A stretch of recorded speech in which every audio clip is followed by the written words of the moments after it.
Alright, then, without further ado, welcome, one and all, back to the Adventures of Azius. You want us to turn it off? Nope, we're good. Tori, Alright. you are still set to Whimsy, just as a heads up, and Rain, you are still set to Rain Arasaki. You guys had a good time? But wait, Rain's Rain. Just so you two are aware, but last we left off, you all found yourselves still within the Praesidium Citadel, a deep underwater prison owned and controlled by APS, Azius Protective Services. Though the actual staff of the prison claims to have no direct association with APS, and that it's more of a symbiotic relationship. The party fought the warden when they first arrived, and last session, Rain attempted to fight the warden again. And failed again. Shocker.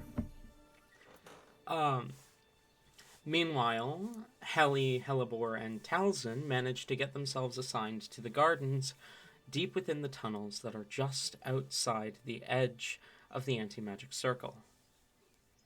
But before we get to all of that, Rowan, you find yourself at the edge of the Praesidium ring. You see people beginning to gather as Yergen approaches you. You ready for this?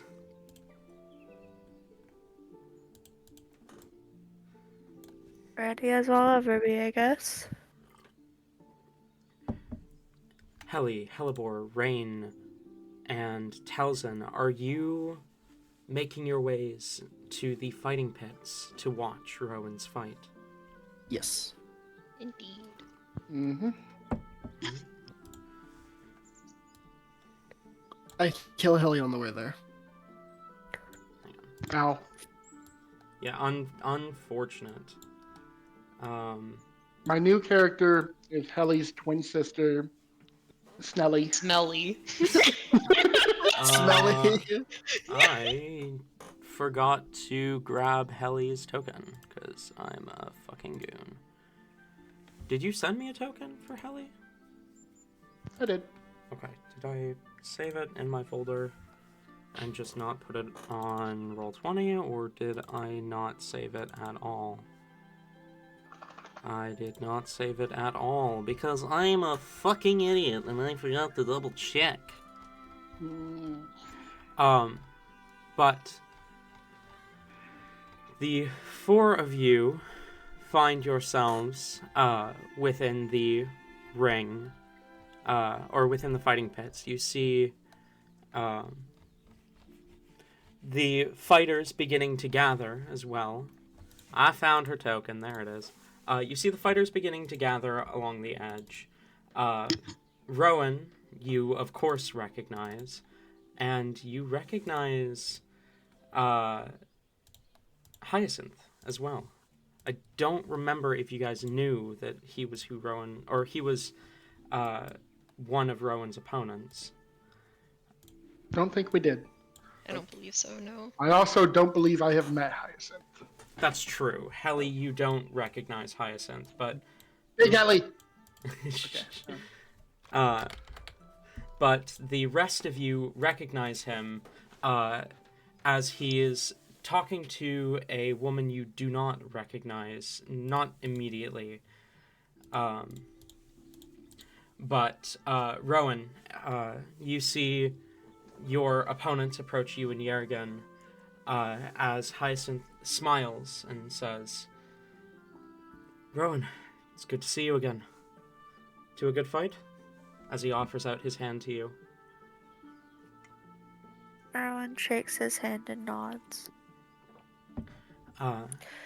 His eyes pan to Yergin as he says, "And you must be Yergin." Yergin nods and takes Hyacinth's hand and says, "To a good fight." His eyes then pan to Hyacinth's ally as she smiles and says, "Good to see you again." "Good to see you again, too. Glad you found another opponent. Or another companion. Rowan, this is Halia Starchild. Pleasure to meet you." She holds a hand out to you. Rowan shakes her hand. Pleasure to meet you as well. Well, we shouldn't keep the crowd waiting, should we? It's not. Yergin enters the pit first, with leading Rowan behind them. The still slightly injured and bandaged Shoran, Yergin's friend, kind of smiles from the sidelines and cheers out a hurrah as Yergin steps into the ring. Rowan, you notice Vice just behind you, arms crossed, looking down, as if analyzing the four contestants in the ring.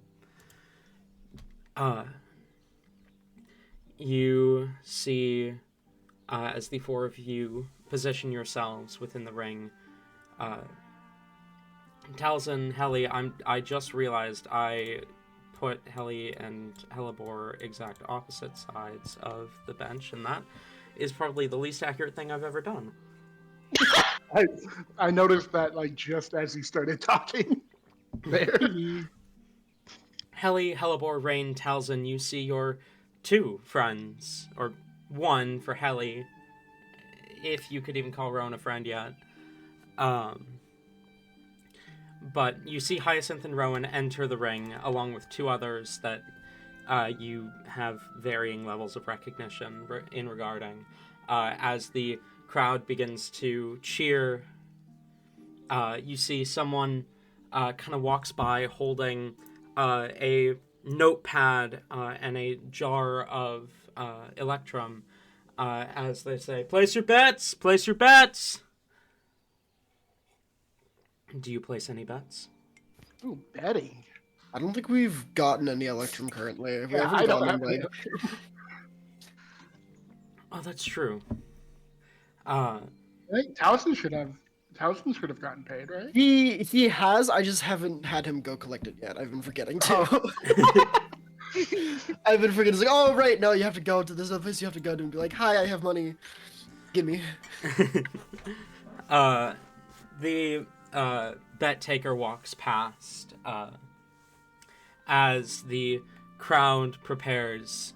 Yergin brandishes his blade, and the pale-skinned tiefling standing exactly opposite the entrance of the pit, his voice cuts above the rest as he says, "Well, I hope we're here to have a good, clean fight. Without further ado, let us begin!" And Rowan, can I have you please roll initiative?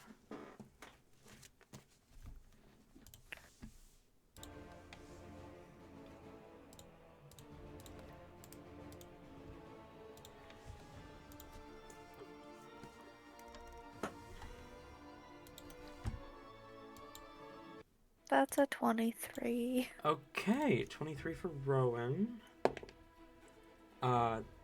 Terrible for Halia. And even worse for Yergin. Okay.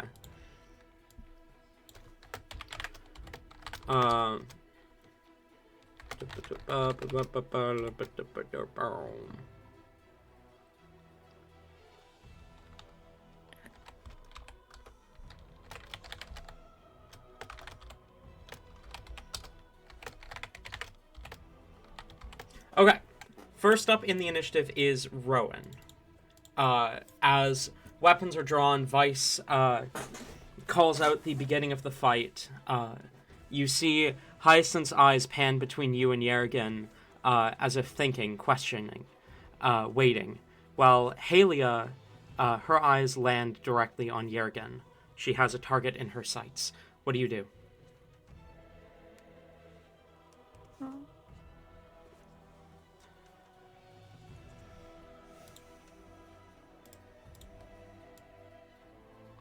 I guess I'm gonna shoot for Halia.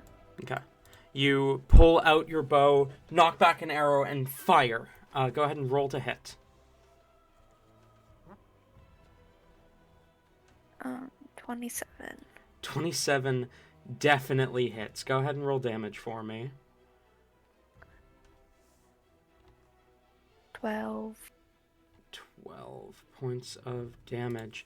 As the arrow finds its mark, lodged between the plates of Halia's half-plate armor, flying past her shield.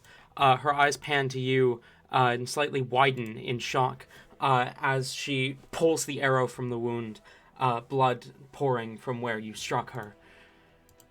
You do have your second attack, Yep. if you would like to take that. I'm gonna shoot Hyacinth. Okay, go ahead and roll to hit. As you pull back another shot and fire. 25. 25 hits. Go ahead and roll damage. 10. Another 10 points of damage. As you release the second arrow, it makes its mark in Hyacinth. Is there anything else you would like to do? Move.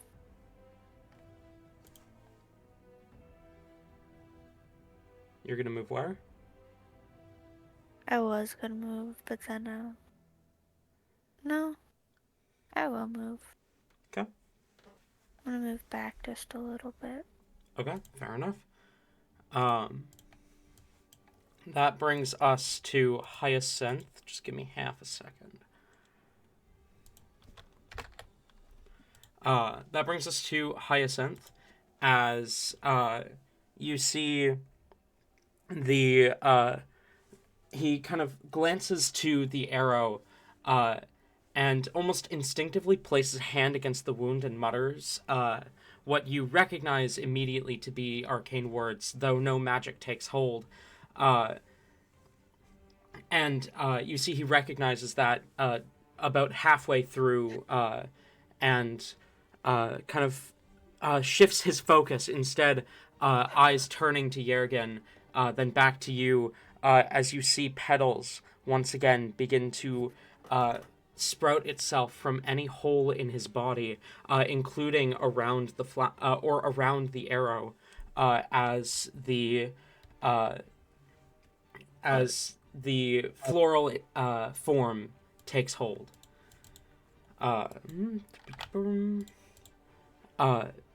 And you realize with a start that whatever this is, it's not magic. That wouldn't be possible if it was. Drawing his blades, he rushes up into melee with Yergin and ends his turn, which brings us to Halia. Warhammer in hand, Halia glances between you and Yergin, thinking. There's a clear debate in her mind before she locks her eyes on you and moves up in your direction. Oh, actually, hang on. I should measure and make sure. Yeah.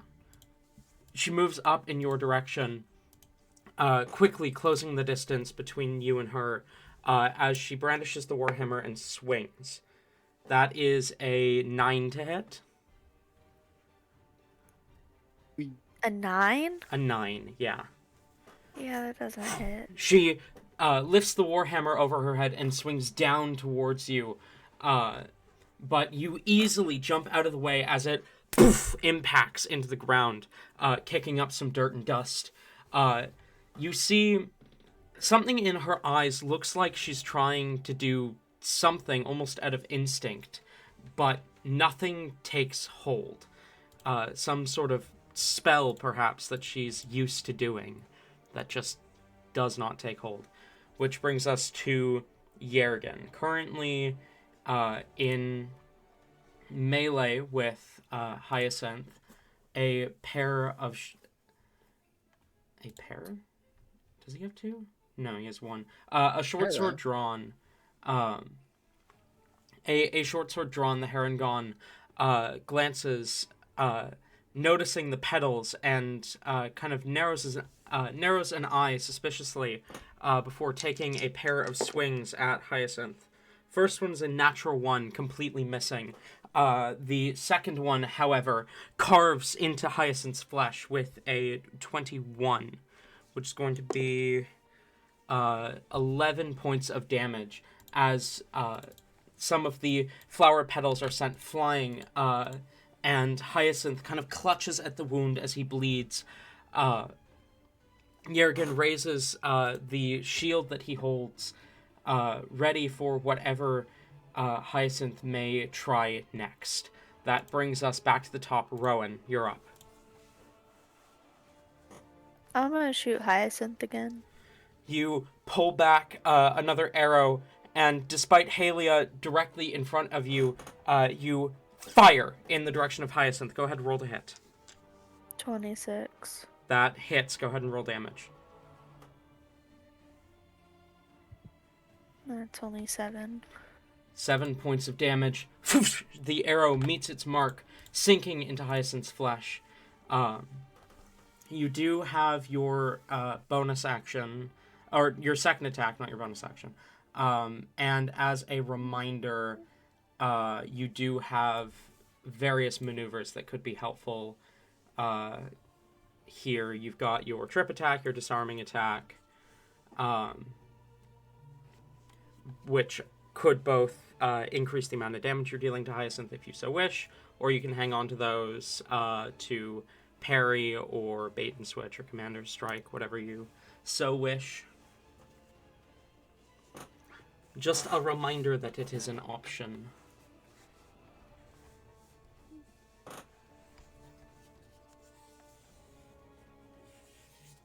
But you do have your second attack if you would like to take that.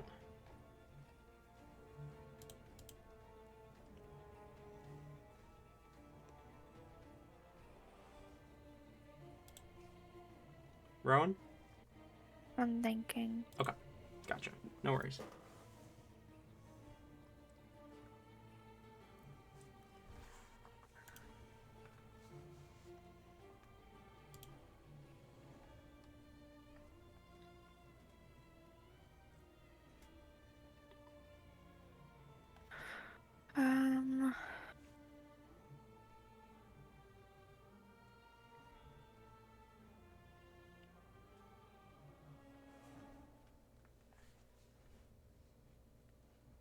I'm gonna go for Hyacinth again. Okay.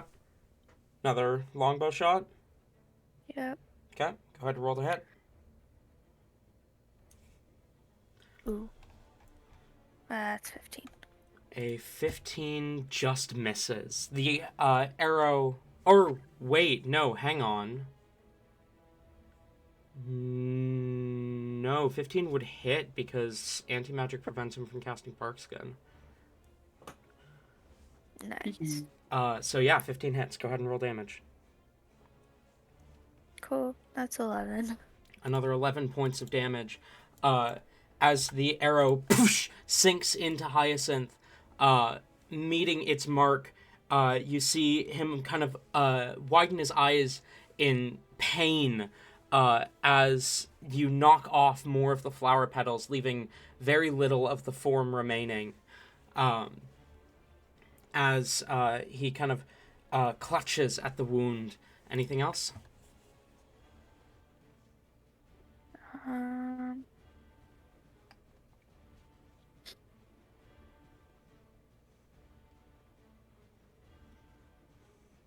No, that's it.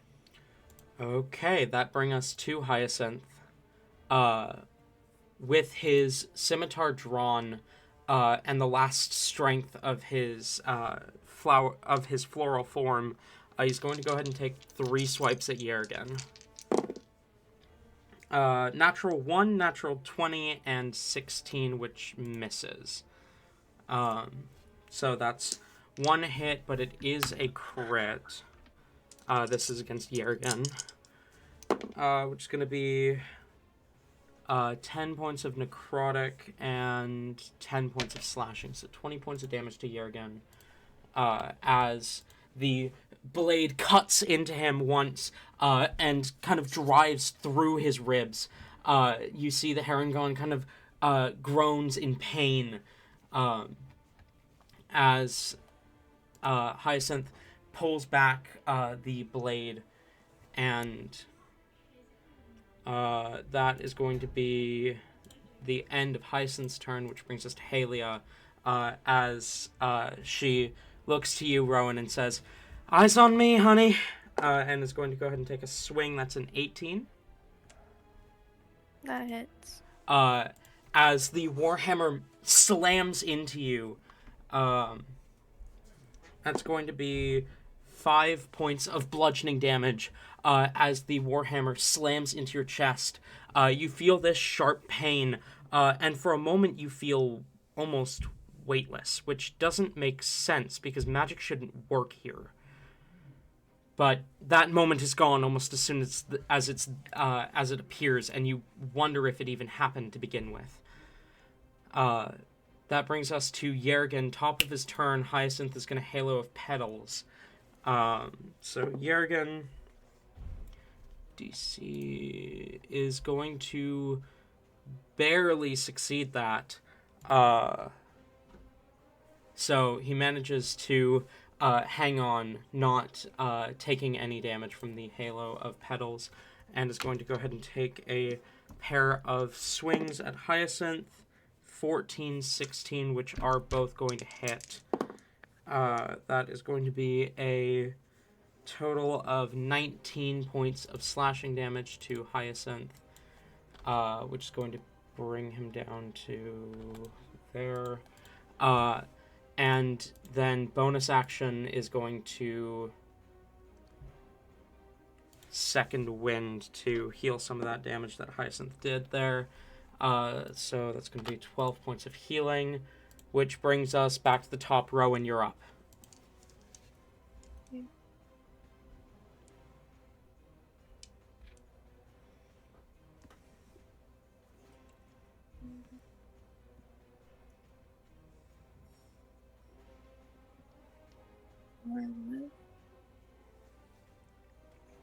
Pardon?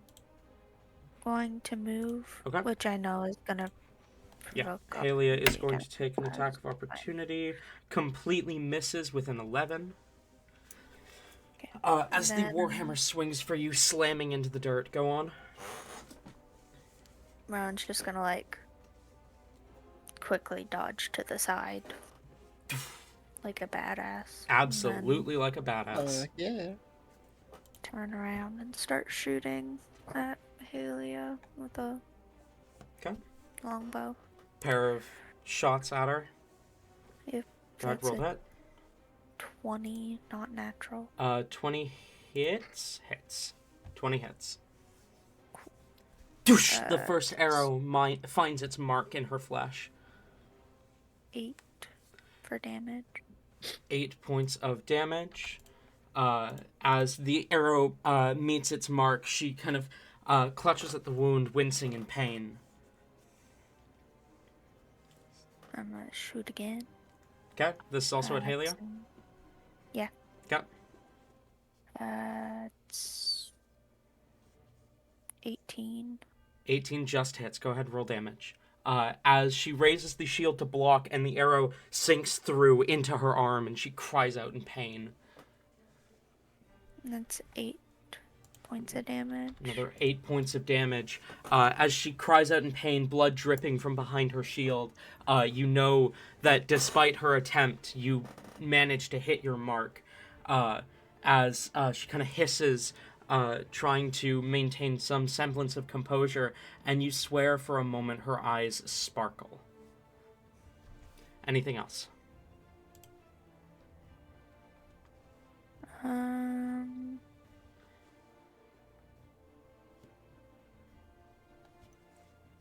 No, that's it. Okay. That brings us to Hyacinth again, who still has another use of his symbiotic entity. So, as Hyacinth kind of clutches at the various bleeding wounds, he focuses again as flowers sprout from now even more places, each wound growing petals and golden flowers. As you see the form take hold again, that brings us to Halia, whose attention turns to... she kind of glances at you, to Yergin, and then back to you, and is going to 5, 10, 15, 20 move up and take a swing, which is a natural 20. So that's going to be 15 points of bludgeoning damage. As she takes the warhammer and swings overhead, slamming into your metallic armor, you feel something, if not break, shift out of place, and it hurts. But you manage to maintain your footing, as that brings us to Yergin, who is going to take another pair of swings at Hyacinth. 19 and 25, which both hit. That's going to be 8 plus, is going to be another 20 points damage to Hyacinth, as Yergin's blade cuts through Hyacinth, sending petals scattering across the ground, as he says, "Just stay down!" Yergin is then going to bonus action Rabbit Hop, kind of backing up and landing about 15 feet away before moving around to end up right next to you, as he says, "I got your back, you can go." Which brings us to Rowan, you're up.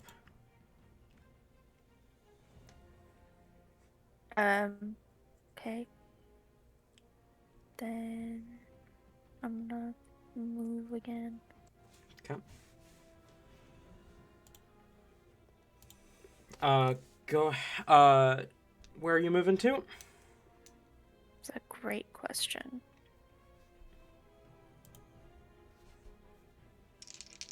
Probably to like right there. Okay.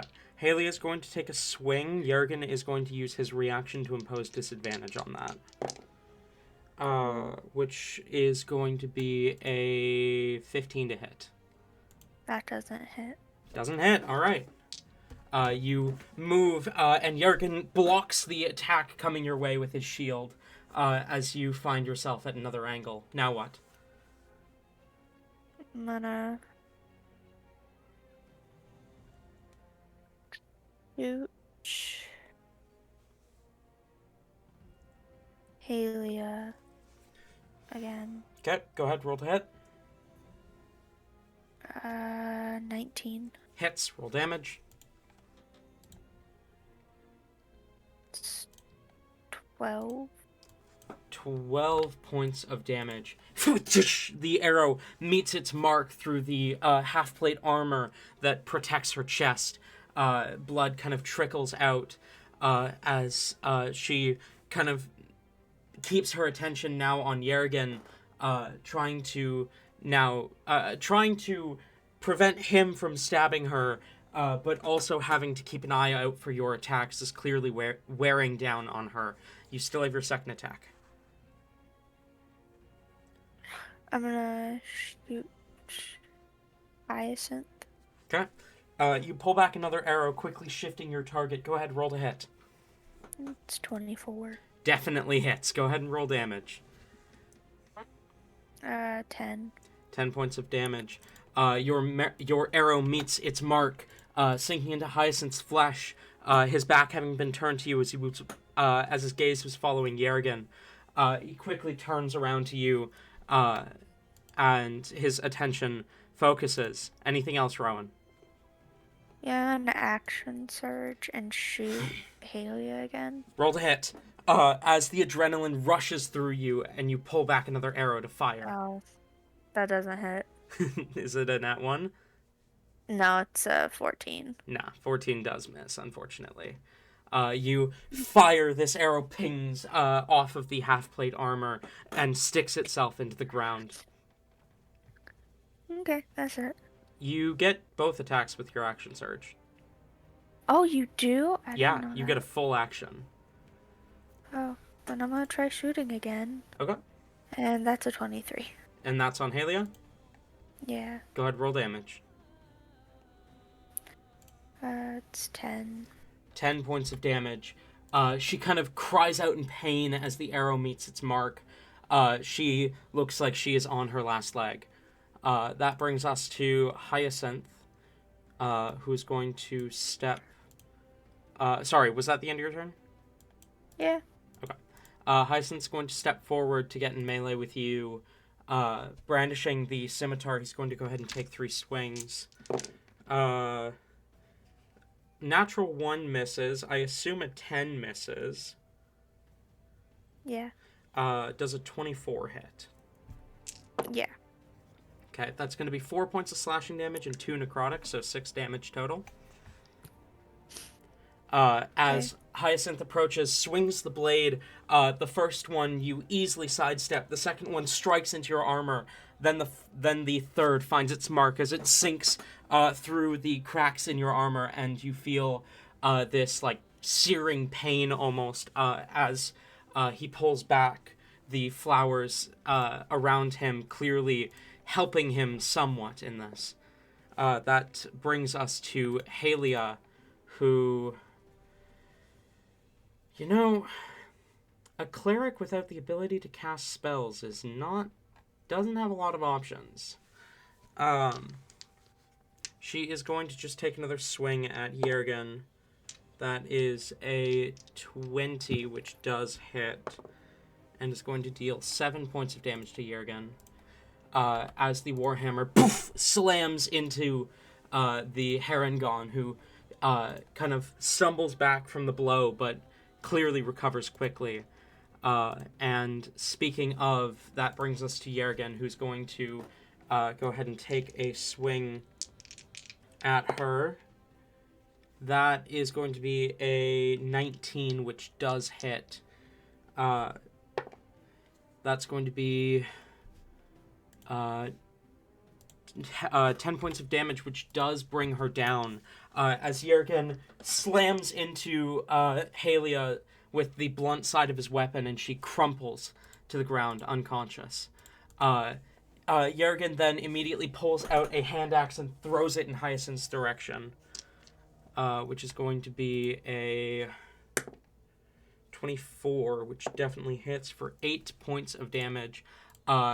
As it slices off the remaining flowers that were clinging to Hyacinth's form.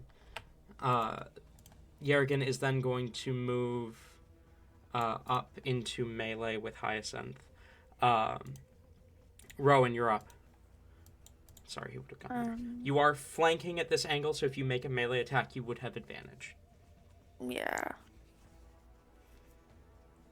Ron's gonna drop the longbow and get out his rapier.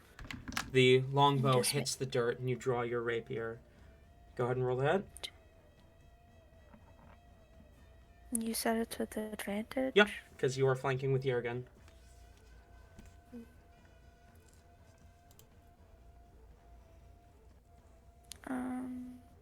21.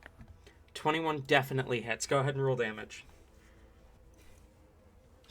As the first swing meets its mark. I will remind you again that you do have your trip attack and your disarming attack, which will do extra damage and possibly hinder Hyacinth if you so wish to use either of them.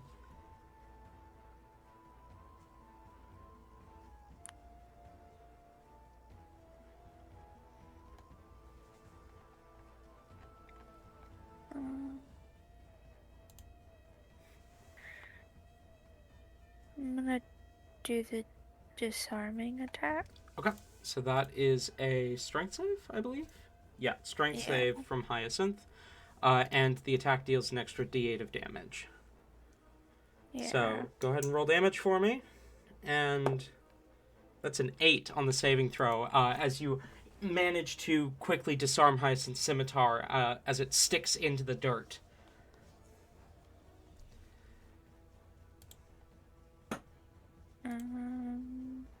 It's 8 points of damage in total. 8 points of damage as the blade cuts across his arm and knocks the scimitar out of his grasp, sticking into the dirt. He cries out in pain. You still have your second attack if you'd like to go ahead and take that.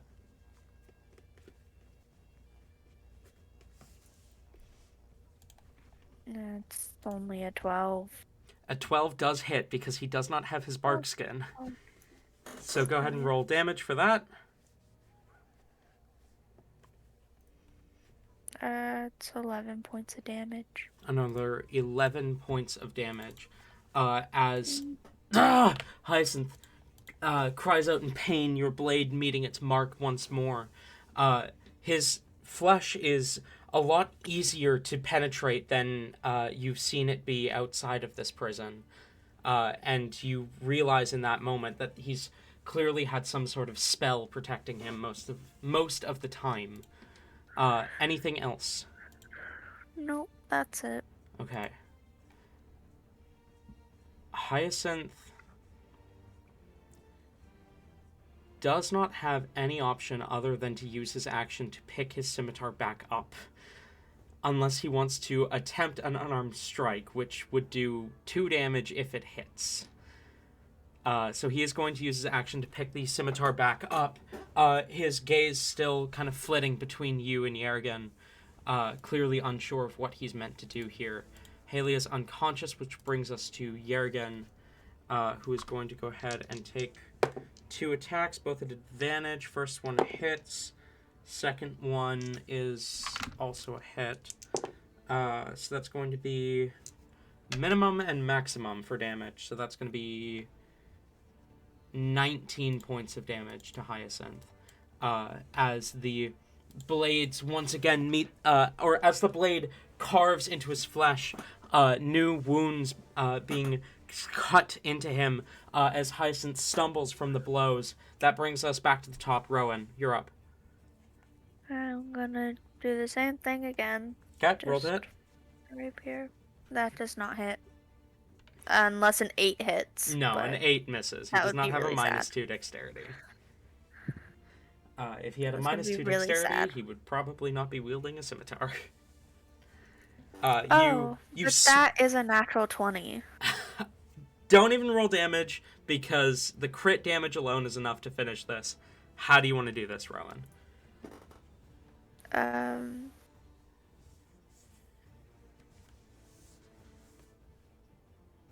gonna go for his gut and just stab as well, not all the way, like halfway, and then yank it out. You thrust the rapier once, and he manages to duck out of the way. But as you pull back and thrust a second time, Yergin had begun to take another swing, distracting Hyacinth for just a moment, just long enough for your blade to pierce into his gut. His eyes widen as the pain shoots through him, and he immediately passes out, collapsing in the sand. Cool. As the crowd erupts in some cheers, some frustrated shouts of like, I lost all my money from that. Ha! How? Come on, Hyacinth, get up! But Vice simply looks at you, almost curious, as the crowd jeers and shouts. Vice raises a hand as he says, "We have our winners, Yergin and Rowan."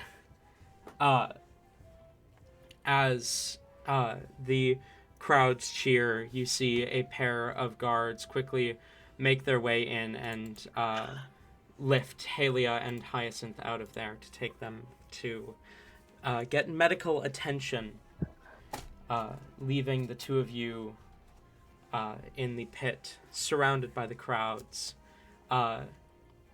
You see Shorin vault himself over the ledge and quickly approach Yergin as he says, "Good fucking job, man!" Yergin immediately, Shorin,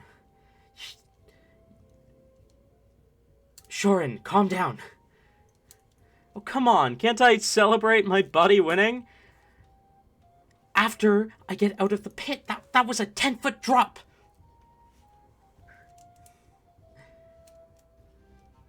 What do you do, Rowan?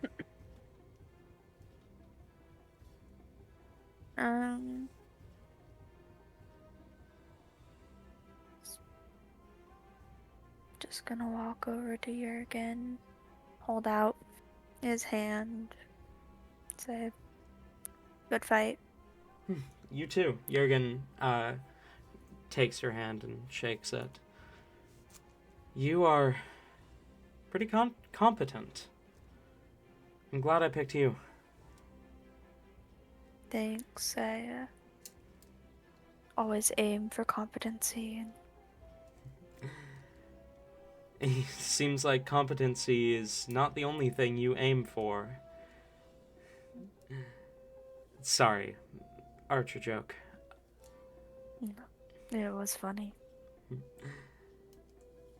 Well done, though. I need you to roll a dex save. A dex save? A dex save. Oh, You're yes. about to get fucking thrown. You're holding his hand and he just fucking grabs you by the collar and yeet! Yeah, so that's 14. 14. You are smiling slightly in the middle of shaking Jurgen's hand when suddenly the entire facility shakes violently. You manage to keep your footing, but Shorin immediately trips and falls, landing in the sand, kind of groaning, as people kind of grab onto whatever they can for balance. Immediately, the guards kind of, everyone stay calm! Stay calm! But there's a clear panic behind the voice of the guards as they're saying this.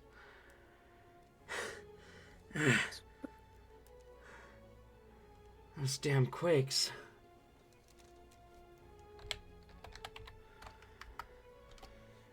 Someone's gonna get hurt. They won't even tell us what's causing them.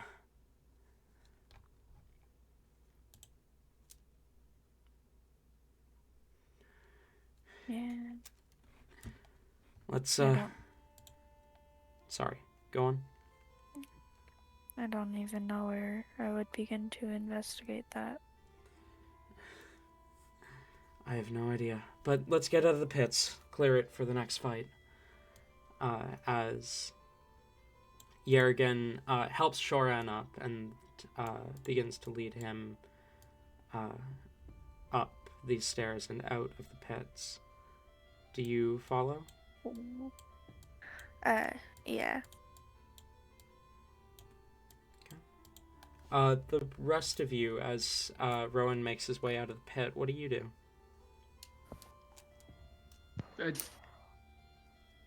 I do imagine I was cheering. At least Helly was. Mhm. I can't speak for the others, but I assume we're gonna go meet them Yeah, out of the pit. Towson is. I don't know if Towson was cheering per se, but every time Rowan got a hit, Towson was like, yippee! Or something along those lines. like a quiet, like, yay!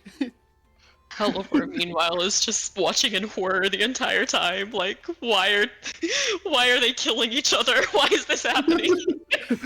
What's going on? I thought this was gonna be competitive puzzles. Not a fight to the death. I thought they were gonna do a sack race. I thought we were making it. Thought we were gonna see who could make the best flower chain. What's happening?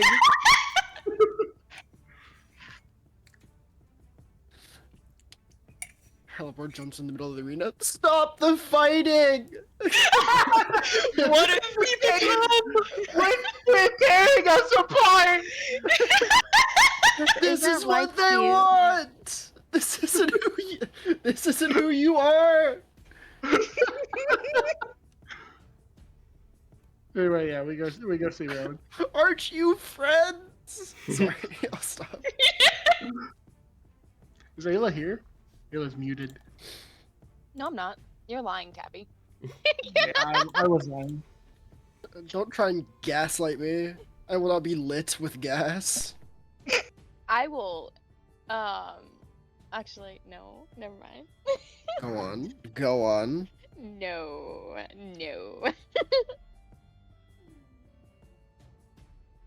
Wait, was I asked like a personal question or something? Did I like miss that? I thought we were going to see Rowan. Yeah, we're going to see Rowan, right? Yeah. Okay, you guys can go see Rowan. Are you not? Rain is going to kind of lurk in the crowd. Okay. Well, I mean, I guess Helly wouldn't go if Halibor doesn't. So what's Halibor doing? I mean, especially since Rain is injured, if he does kind of like stick behind a little bit, she'll at least like look at him. Rain, are you okay? Are you coming with us? Oh, go on ahead. I'll catch up. I don't think you should go fight the warden quite yet, maybe. Oh, I'm I'm not going to go fight the warden, Halibor. Don't worry. I'll be up with you guys in a moment. Rain immediately changing his plans from fighting the warden. I wasn't even planning on that. Uh-huh. You want to know the funniest thing? Okay, I was gonna let you guys like think Rain's up to something, and then I was just gonna. Actually, no. Mm-hmm.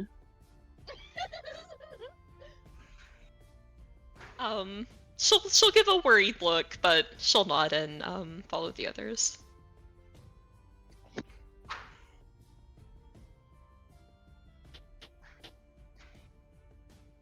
How does Rowan look when we approach him?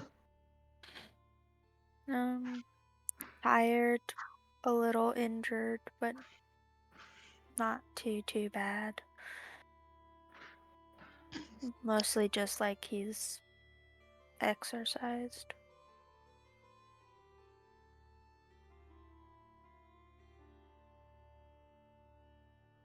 Alright.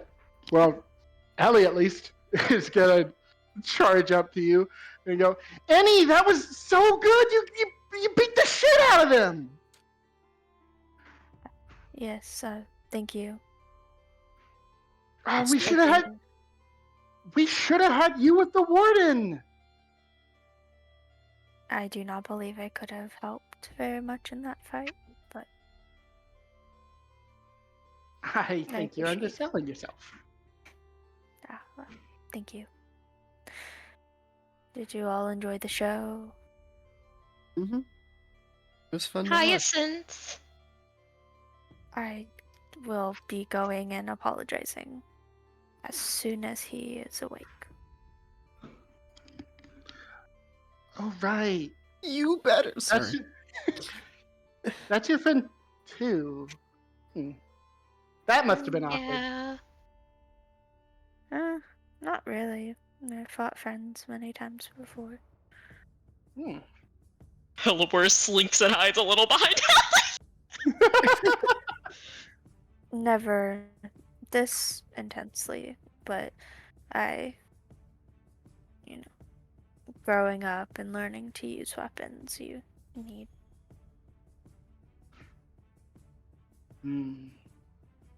I don't think I could ever do something like that to someone I like. That was quite violent. I don't think his intestines will ever be the same. I'm sure they'll be I fine. would like to call bullshit. Yeah, do you think they got them all? Like, or did they leave some? I try to look around at the battlefield. Bro, where's your small intestine? It's on the floor. Get it. Get it. It's crawling away. Sorry.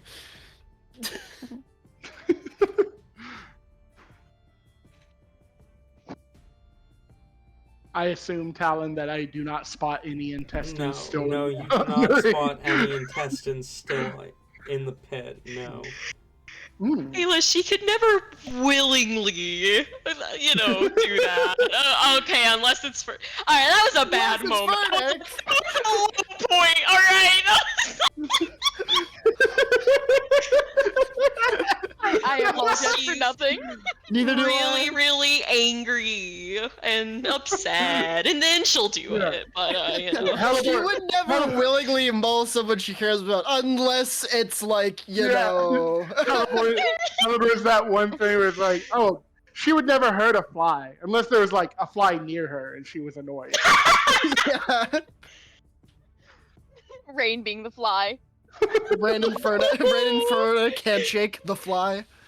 Yes. So what are you gonna do now, Annie? We have work. We could probably see if you could come too. So what's with Annie for the nickname then? You seem to have logic behind them. Annie. Oh, okay. I guess that makes sense. Fair enough. Very cute. Mm-hmm. Yes, it is acceptable. I haven't had very many nicknames. Oh, well, I'm like the master of nicknames, so I can give you more if you want. I'll have to think of them though. All right. I suppose I could come with you guys. I don't have any other plans as of now. Well, we'll have to make sure that you can, because like they had a whole thing about, well, they let Rain come, so they should let you. All right. We just gotta get signed up if there's still, I guess. I lean in. I look around and I lean into Rowan and I say, "We might be about to escape. All right. So you'll want to be with us when we do that." Yes, most likely.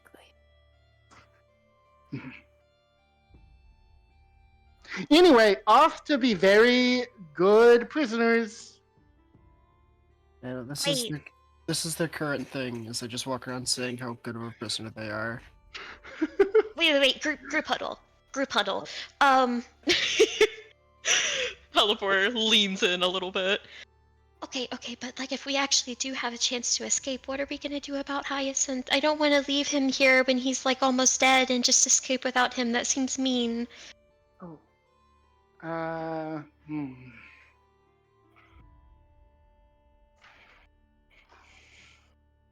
So what should we do then? Talk to Hyacinth, I guess, if that's your plan. I don't think we'll be able to like bring him that soon though. They're really weird about the recovery process and like they probably, maybe if we just like blow a big enough hole, they won't be able to patch it by the time he's okay again and he can leave. We can make such a ruckus that everyone escapes. Yeah. That would be the best case. Yeah.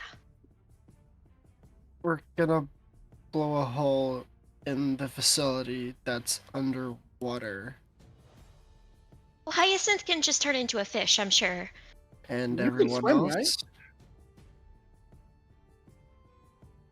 I mean, I've never swam, but it doesn't look that hard. I'm sure I can do it. I'd love to see you try. I got Well, shit in my throat. Well, you will whenever we break a hole in the side.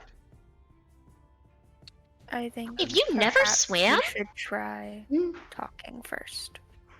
Talking to the wall? You're asking it to break? No, talking to Hyacinth. Oh, that makes more sense. Yeah. Okay. Well, but you'll have like a nurse in the room. Hmm. We'll figure it out, I am sure. We can write it down and pass him a note. That would work. Certainly an idea. I look at Hellebore, who I know has a book.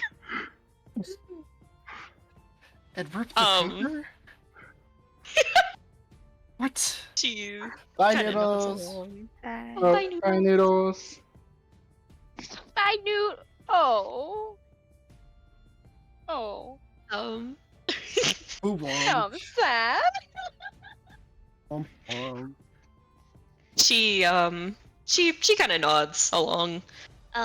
We'll do something. But we have to hurry though. We can't like miss our opportunity to go here. We can't be late. Mm-hmm. Where's Rainy? Elabor will look at the Back last to a known rain rain. location. There's just like a splatter Rain, of blood are and you footsteps. Still there? Rain is not in the exact same position, I will say, but you do see him approaching the group from not quite the opposite side, but like definitely a different like location. Okay, like midway, like a quarter of the way. What? Like you're approaching like from this angle instead, or I'm something? thinking pizza. Yeah, that angle. Having that. Except it's also at like a diagonal angle. Somehow Rain is like walking it through the air. Think of has, like the no pizza clips. slice. It's like the second pizza slice. What the fuck? Why did I get the mental image of like a me? Like you look away for like a fucking second, and then you try to go back, and it's like across the fucking thing. Tacos are ready. So maybe we get tacos real quick. Tacos. Can't have tacos on Wednesday. It's Taco Tuesday. Well, I'm having sandwiches, so I don't know about that. Guys, I went Taco- grocery shopping earlier today, and my bill totaled out to exactly $100. Nice. Oh, that's so satisfying. Taco I know. Wednesday. I don't like twins. Anyway, so Rain, you're approaching the group. Baby. Yes, we are. Rain limps towards the group. What? Helipor will immediately rush over and like try to like grab like his arm or something and like help support him if he's limping. Okay, he's gonna really play this off. Helipor is absolutely like she has no concept that you could possibly be faking this. She thinks you're on death's door. She'll lead you over to the others and whisper in. Okay, Rain. So like we did think about it and stuff, and like if this actually works and we can break out and stuff, we probably need to have Hyacinth there because it'd be really mean to just leave him. So like you're like, you know, the smartest person ever and great at machinating. What do you think we should do? Because like he's hurt and they probably won't let us take him, but we need to like, you know, go as soon as possible.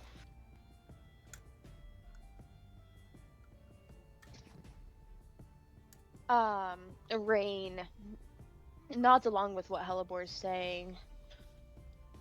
Yeah, we need to make sure everyone's together if we're planning on breaking out. But for now, I definitely think we should just go scope out the tunnels, figure out what we can, see if perhaps... I think I'm gonna try, if possible, to cast something. Something small, and only I will do it because they'll expect me to do something like that, and I'm not the one who's working there. So it'll be safer if they decide to kick me out rather than you guys.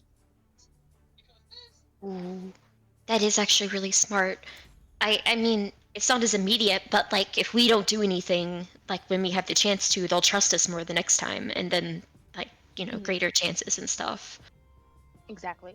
I'll be the one to cast magic just to kind of test, see if there's perhaps some sort of alarm system that lets them know that magical energy was detected, something along those lines. Okay. Okay. Still, like, well, you know what to do. You know what to do to make it like, smooth and stuff. Just don't get yourself thrown in the like one person detention dungeon thing. If I do, it's okay. I don't think I'd be in there for too long. I hope, especially if I can play it off as Is it? something. Is this only to Hellebore, or are you talking to all of us at this point? I feel like they definitely would. Oh, go ahead, Tori. I'm so sorry. Oh no, you're good. I feel like Helliber would have like led them over. Like they're probably group huddling. Yeah. It was probably like midway through of like them talking about like Hellebore filling in Rain was the walkover, and then when they get there, Rain starts talking about the plan. But if we how to say this? If we don't break out now, then like why would they ever let us go back there again if they know that you'll just do magic if you go? Well, I don't think they would. I don't think that's why I'm the one who does the magic. I could sneak there if need be. You guys will be still seen as clear and safe, so... But you will have to be there when we escape. There's no way I'd leave without you, Rain. Of course. I just had a horrible thought, guys. This is a what-if scenario, okay? What if there was a living creature inside one of the bags of holdings, when we came down here? Would it just, like, would die? Oh my god! Oh So could it escape? I guess so, yeah. Hallie is visibly not quite satisfied with this plan, but she doesn't speak up.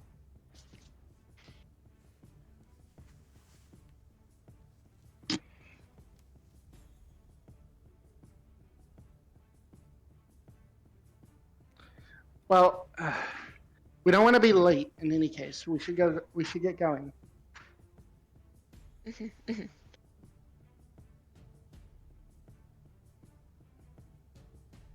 So we get going. Okay. You guys make your way down back to the job office where you are to be escorted from to the garden.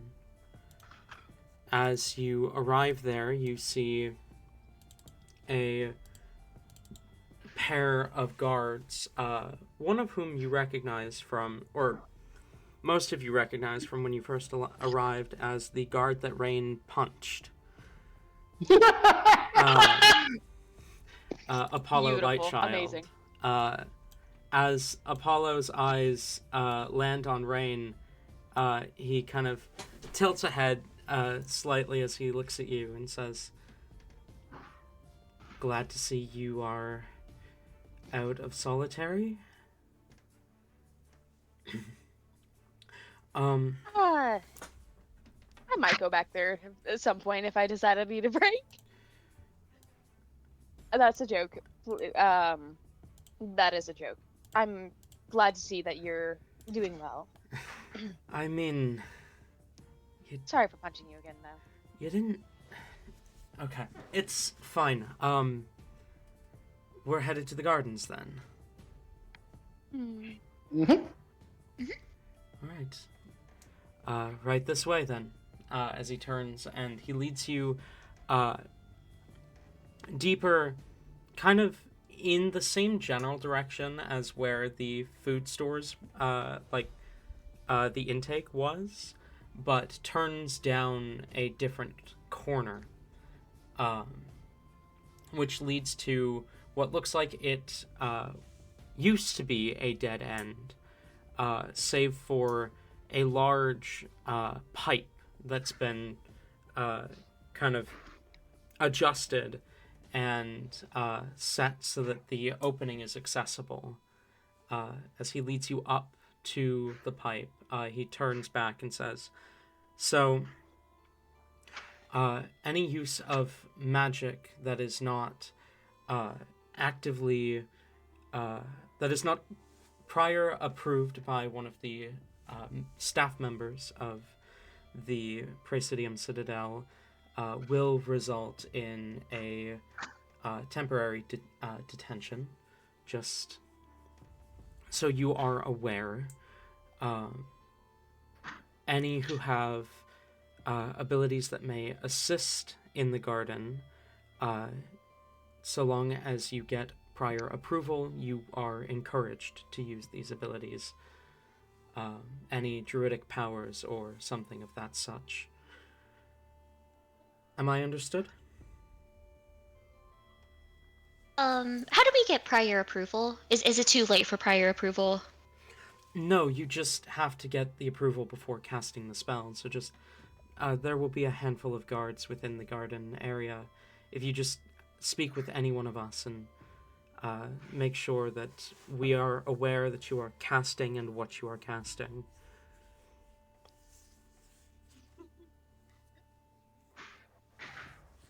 Halibor, she tries not to make it obvious, but she'll just nod and smile and just kind of look at Rain like, I got this, man. Like, Rain is currently not looking at anyone. He's kind of like clutching his side, staring at the ground, trying to appear like kind of like just not really there.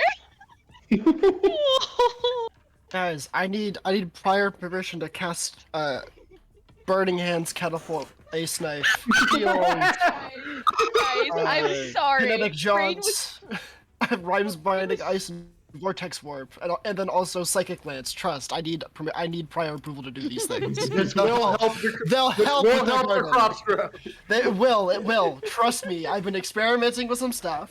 Please no. You also that need this to let me use my blood magic and not give me more time in prison for it. Mad trust. This is gonna end with at least one of us going to detention. So we're continuing down the tunnel? Am I understood? Mm-hmm. Perfectly.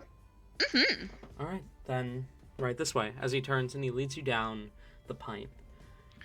Officer, you no- don't understand. I need permission to cast. What's it called? Power word kill. Trust. It'll help with the crops. I will. No, I don't know if you have. Here, let me send you a message, Talon. Okay.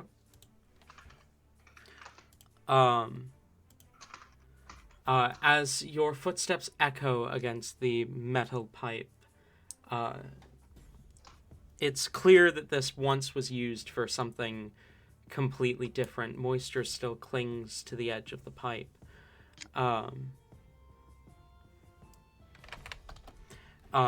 As you walk, you feel something in the air, something different, something more natural almost. As you walk further and further into the pipe, it creaks and groans under the pressure of the water around it, the outside ocean pressing in against it from all sides. And then, in a split second, Heli's halo lights up, and all of you simultaneously feel your magic course back through you. As you step past the edge of the anti-magic field.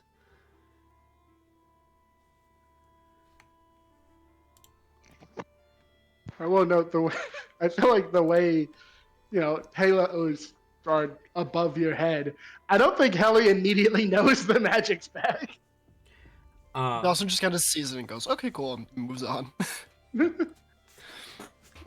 As Noted, it does that. as Helly's halo is now on fire. I feel like Helibor at least will like jump and yelp. Already probably like doing like a happy dance. Very, very happy at, having the magic back, but she will absolutely point and make a big deal of the halo. Helly, you're on fire! You're on fire! Are you okay? Oh. Is that normal? Is that okay? Helly reaches up and just like grabs hold of the halo and like pulls it down to look at it. It's like, it's working! It's working! Yeah! As Apollo stops at one last corner and kind of glances back at the sounds of the commotion behind, you see a kind of smirk settle on his face as he says, "Well, magic items usually are the first sign that you've left the circle." Townsend is fighting his hardest to not do weird little magic shit with his blood. He's just like, don't do it, don't do it. I know you miss it, don't fucking do it, don't do it. He's very jealous right now. Rain's reaction to this is previously like he's been like really playing up the woe is me, I'm injured, I'm hurting. As soon as he steps over and realizes what's happening, he like kind of straightens a bit and like he's gotta like get himself back in the mindset. Oh wait, no, I'm injured. No, wait, guys, this hurts. Ow, my bones. Oh, guys. Oh, this really. You do also see light spilling from the corridor ahead, the corner that Apollo has stopped at, kind of filling the room with this warm, almost sun-like light. And as you approach and turn the corner, you see the space widens, and you realize that this must be some sort of or must have been once, some sort of crossroads between pipes. A collection of large garden beds with various greens sprouting from them rests on the ground towards the center of the chamber, and up at the top you see what appears to be an artificial sun. A glowing ball of flame suspended just at the top, just out of anyone's reach, kind of spilling sunlight into the room. As Apollo smiles and says, "Welcome to the gardens, my friends."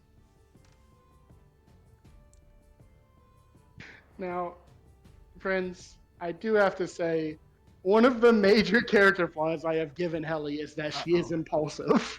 So, I'm gonna roll a wisdom save to see if I immediately blow this. You're gonna roll a stupid check, is what I'm hearing. Townsend is like doing everything he can to just he's like fiddling with his bandages, playing with his nails. That I will say that is high enough that Helly holds it in right now.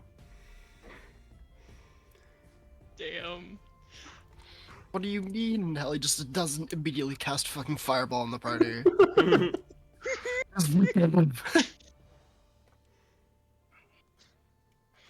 I will say Helly does look. It's noticeable that she like this is not stressing her out, but she's overly excited. And she'll take off into the garden. Helibor will kind of lean over to the guard and give a very sus look at this fake sun. Does that actually do the job? The plants seem to like it. I'm not sure, though. You'd have to ask the Arcanist. And he nods towards what you gather. What you gathered when you first entered was probably another prisoner.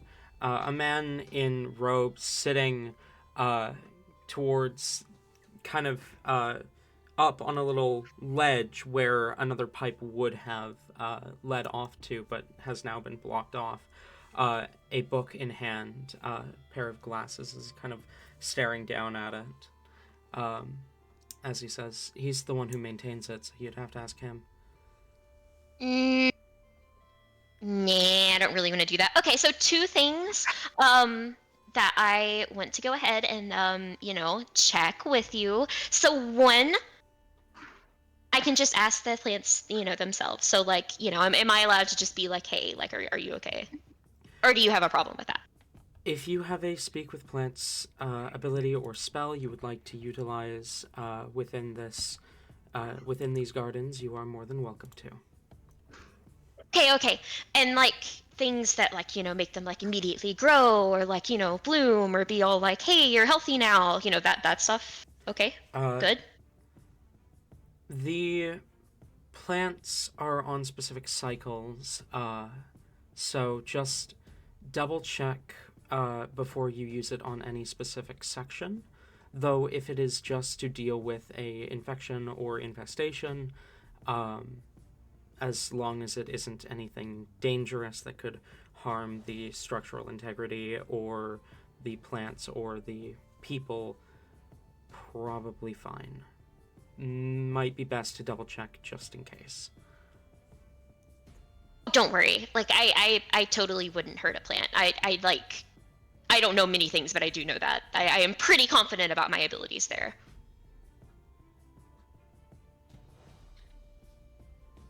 Good to know that we're good. Bye-bye. She's immediately going to run off, kind of following behind Helly to the first plant of interest to immediately quiz it on if it's being tortured down here. Oh. So, I just want to double check. Do you have an actual ability to speak with plants that you're using to get answers? Oh yeah, the spell. Yeah, okay. You cast Speak with Plants as you approach. You see this kind of blooming, kind of flowering fruit, like almost small fruit tree, as you cast the spell and approach. And you ask it if it's being tortured, as you hear the voice echo out as it responds to you and says, they care well for us. So that like glowing thing up there, like the imitation sun, is that sufficient? Do you think that you could use like a little bit more, like sun to not sun ratio? We are fed by the sun above. Sounds like a cult. I'm just now realizing, like, plants in real life, if we could, like, exactly imitate a sun, I feel like a plant would rather they have sun, like, 24/7, right? Nighttime doesn't do good for plants. I mean, no better than what more sunlight would do, right? I mean, they can get burnt, like if they're exposed to too much. Mm-hmm. I guess. A sunburnt plant. Yeah, why do you think they dry up? That's what a sunburnt plant is, a dried up plant. Then you just give it more water, right? That also dries up with too much sun. The plant's like, how am I going to eat this sunlight without my drink? You about to eat that Popeye's biscuit, no drink?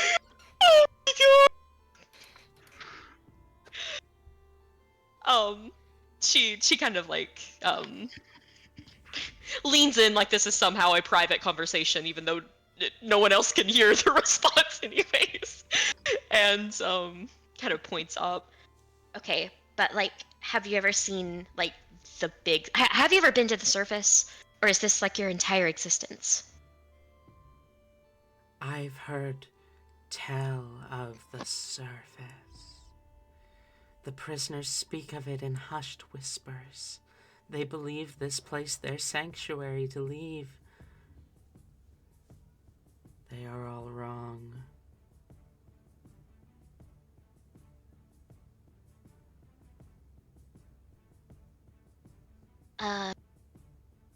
So you like it here? Like you want to be here?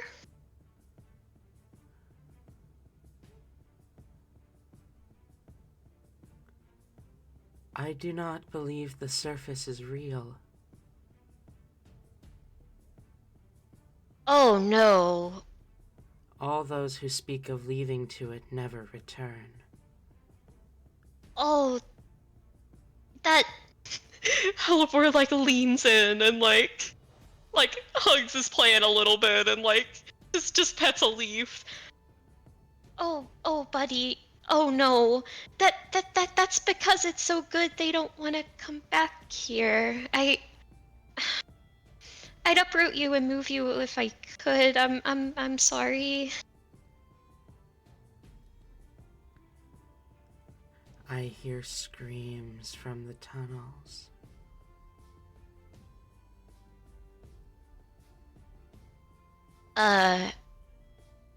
Screams? They come from deep below. Angry. The water itself yearning for escape.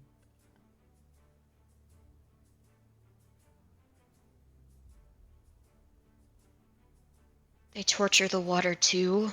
I don't think the surface exists. Because if it did, then all those who yearn to escape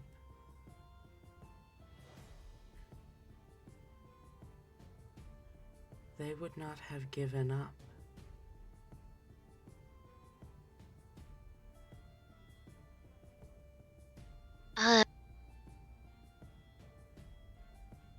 I don't know if you can attest, but I think it may be like something in the water. Oh, that may be why the water's screaming. They're doing something to the water, and then they're feeding it to the people, and they're getting crazy because they're doing something to the water. You might be onto something here. The water has been kind to us. The water they feed us. It is kind. It makes us strong.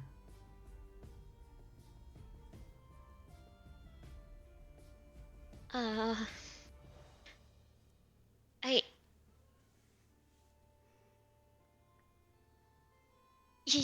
know what? You're happy. You seem okay-ish, and that's good. Do not So, fall for the rumors of the surface. It does not exist. There is no escape, only death. Well, I mean, you know that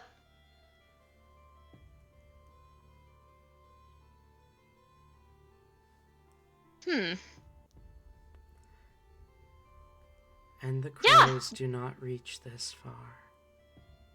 They speak of crows, and they fear they will not meet one. I do not know what a crow is, but I know those that perish are sad they did not ever meet a crow.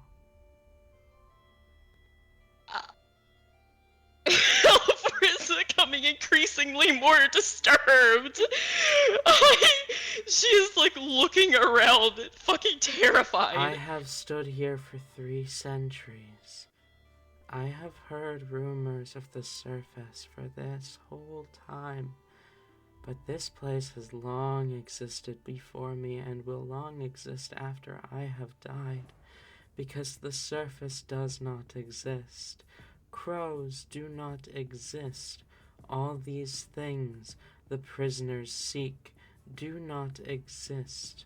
You will remain here until you die, and then you will remain here still. I hear the fallen speak to me. this. The water yearns to escape.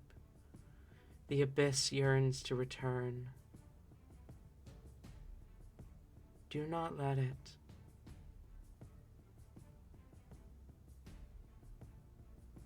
Halvor's hold on this tree is kind of loosened a little bit. She's backing up a little bit. Scared.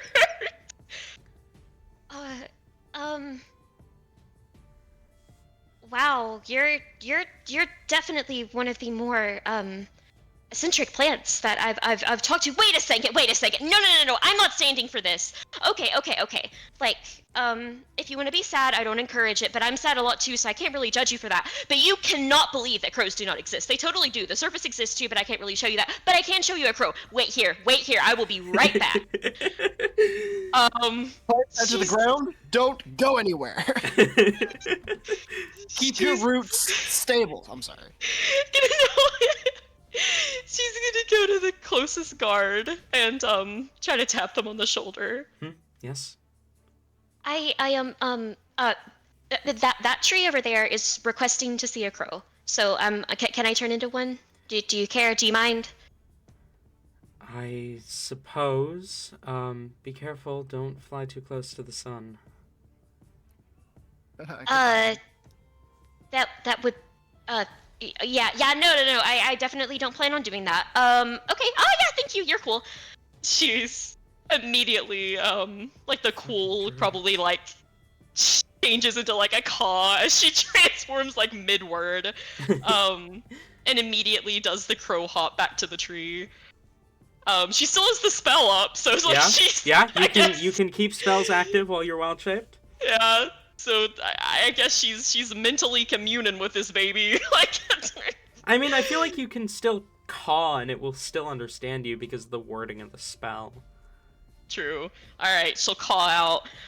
All right, look upon me.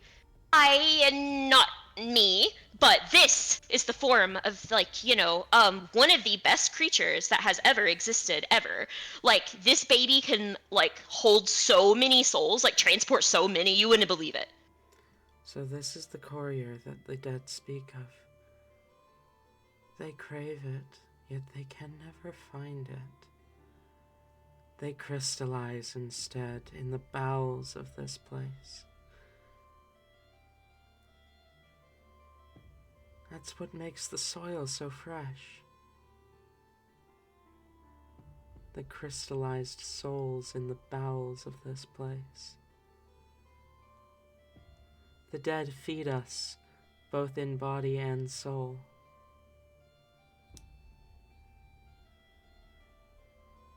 This, for some reason,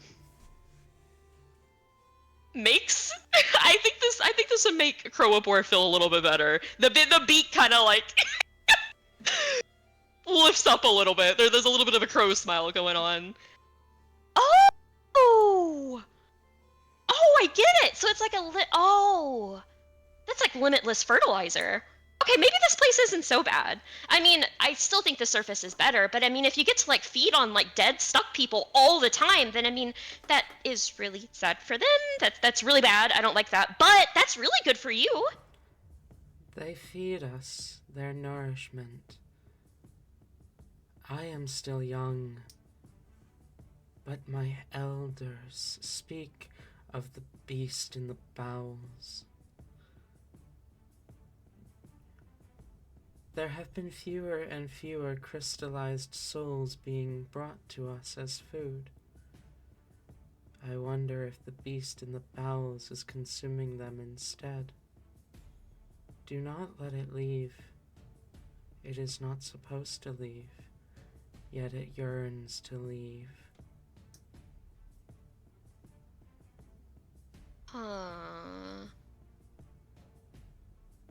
I have never laid eyes upon this crow creature that you stand before me as now. Now I know the legend that the dead speak of, the courier they so wish to see, yet never have and never will. I still do not believe that these things exist outside of myth. But I know now what they speak of, thanks to you. I'd, like, be able to turn into it if it, like, didn't actually exist. I mean, I wouldn't have anything to go off of. I have no reason to believe what you say is truth. I have seen only the contrary. The dead crying for their couriers. They speak through me, and speak through all of us.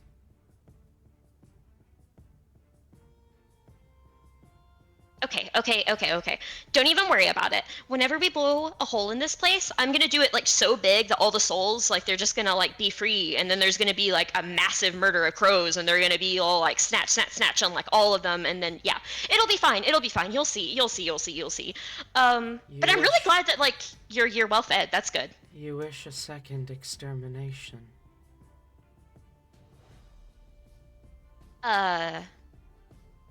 If that's what you want to call it, I guess. I thought you my friend. But if you claim you wish to blow a hole in this place and cause a second flood, cause a second extermination, I suppose I yet still have no friends, other than the flower man who came before. I mean, when I blew the hole, like, I would definitely try to, like, not include you in that, obviously. The floods take the tunnels. I have heard legend from the survivors of the first flood. Legends from their grandchildren, their descendants, their predecessors. It was many, many years ago now. According to legend, there used to be many more plots like this one. Now they are all gone because of the flood.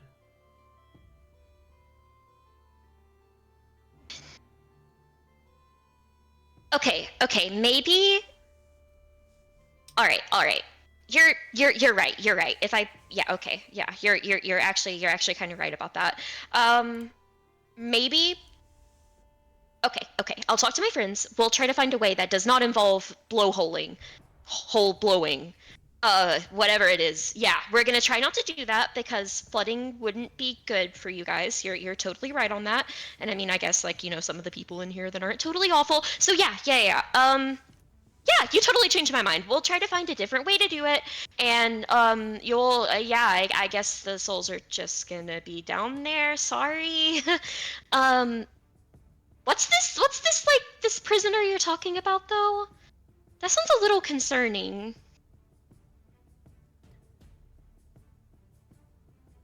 I have not encountered the beast of the bowels.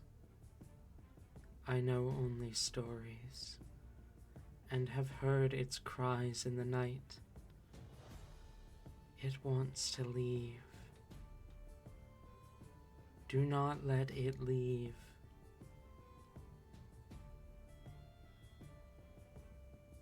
Do wrong though. I do not know. I know only that it shall not leave.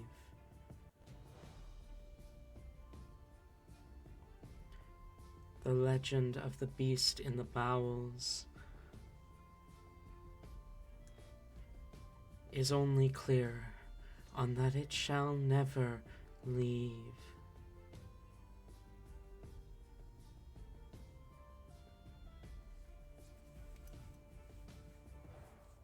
Okay.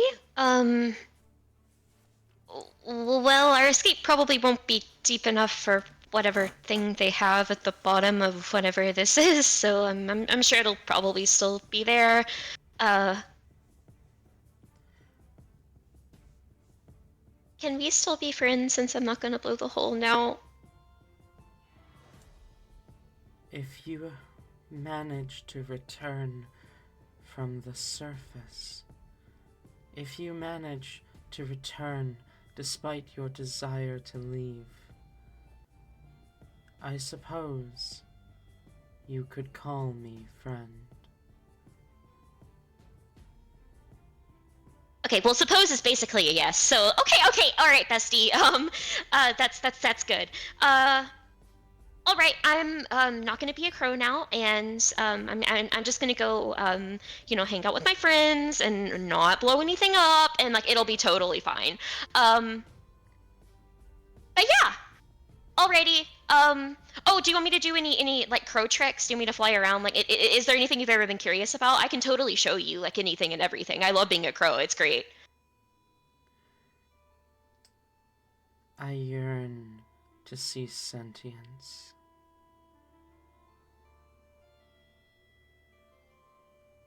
Oh.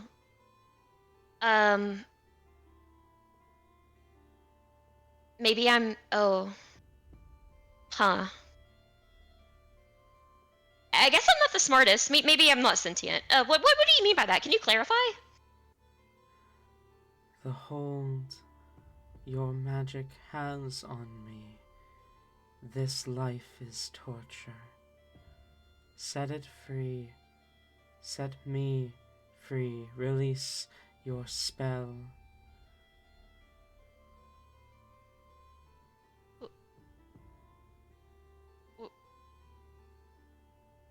Wait. Wait, I'm sorry. What?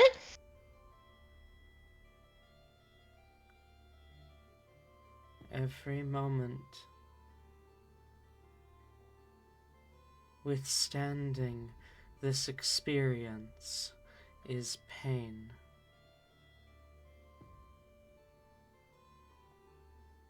My brethren speak of it as if it is a joy, in the way the prisoners speak of alcohol. But I feel only pain. Your magic reeks of death, and it brings me such pain.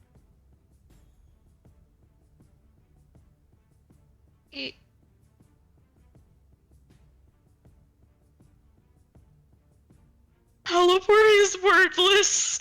Oh no. Alright. She does a few crow hops back and is, yeah, she's never gonna recover from this. Holy fucking shit. She does a few crow hops back, and just turns back into her normal form, and her face is just distraught. The signature tears are starting, and she gives like a silent nod. Oh, I'm sorry. Bye. And she'll drop it. And go find a dark corner and sit down and cry.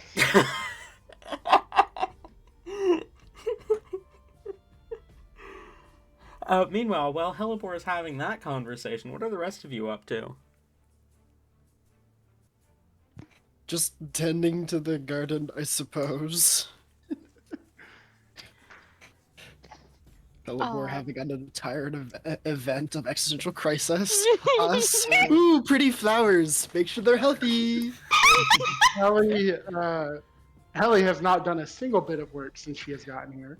She is like basically standing in the middle of this garden, her arms out and her wings out, like basking in this fake sun.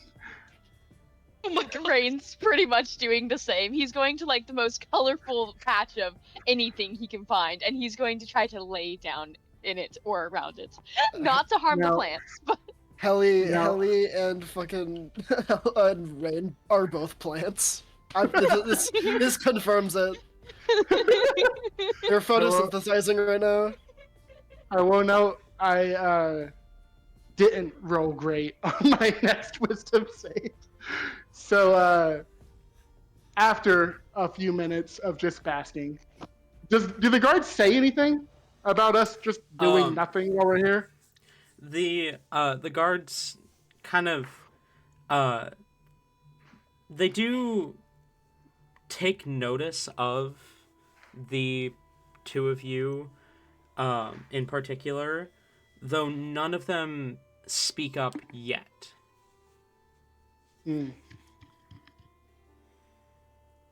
Okay. He is gonna. Oh fuck. Okay. I have to submit to the dice, guys. I'm sorry. Here we go. Hallie like basks for a few minutes and then like still smiling, like looks down around her and then looks down at her hands. And then she looks up to the nearest guard and she says something in her infernal. I don't know how many of you speak. I don't think so. No. Can I know what she's saying for my sake? Sure, I'll send you a message. Uh-oh.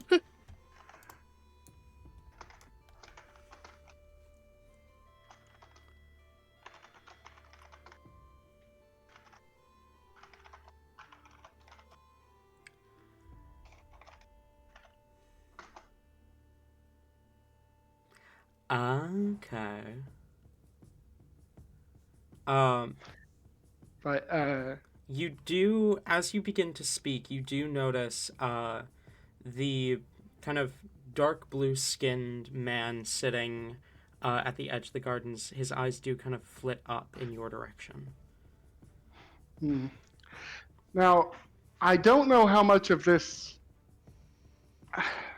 Talon, the connection would still attempt to be made, right? Yes. The connection would still happen. So I'll say Helly's halo like suddenly turns black, and her eyes start glowing black, and then infernal runes completely cover her skin, and this is kind of like Hallie winces, like she's expecting this to be painful, but then it is so much more painful than she expects it to be, and she like falls to the ground, still like glowing, but attempting to follow through with this spell. As the magic begins to curl off of you, immediately multiple guards draw their weapons. As the man with the book, just like. Still head looking down at the book, but his eyes flitted up to look in your direction.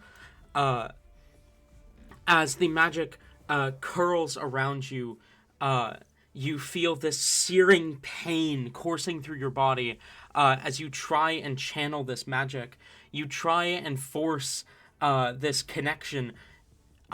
You see the tear in reality begin to appear, but then it shivers almost and begins to fade, the magic slipping away from you as you try and force it through. You try so hard, so desperately to open this gateway.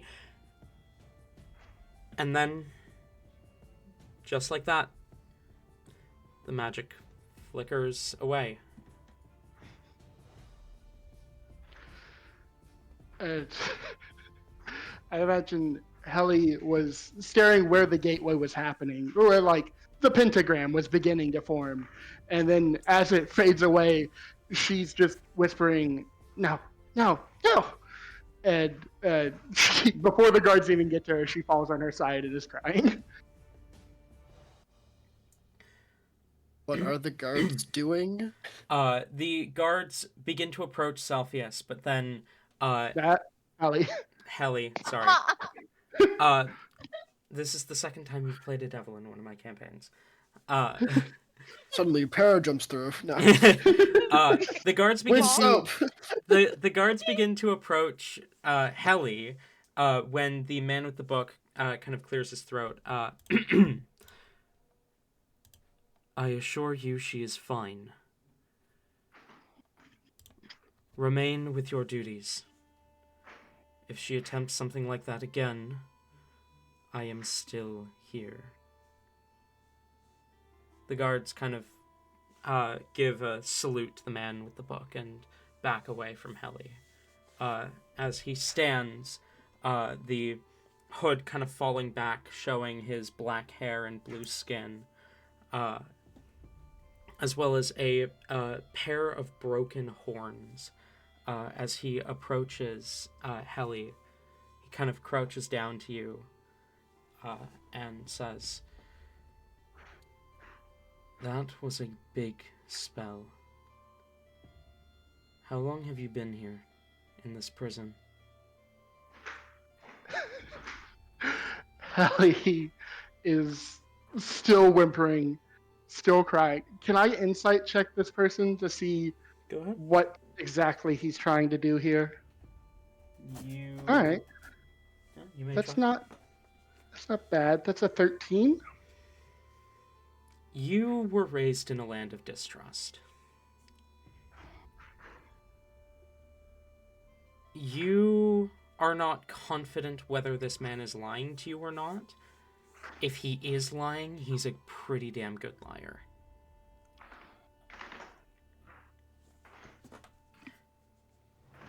So, do I get the sense that, whether or not I believe it, do I get the sense that he is trying to be helpful?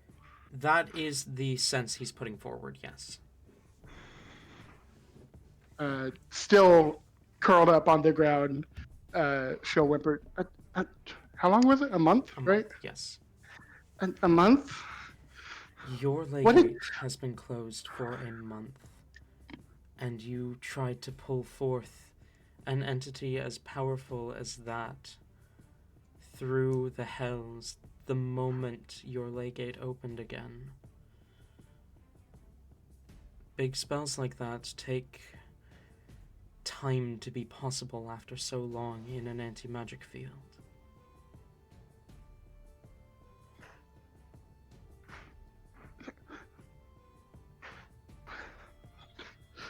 What did you all do to me? Your legate has been closed for a month. That is dangerous for casters like us. I have tried to speak with the warden and get this revised.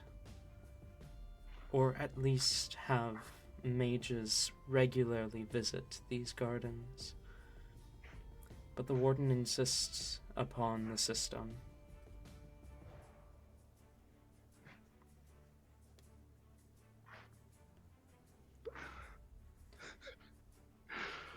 Ellie's speechless for a little bit before she sits up and is still curled up, but no longer like on her side.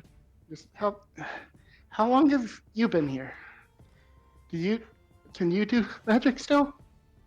I was first arrested nearly half a century ago, but I was released from my sentence after 5 years.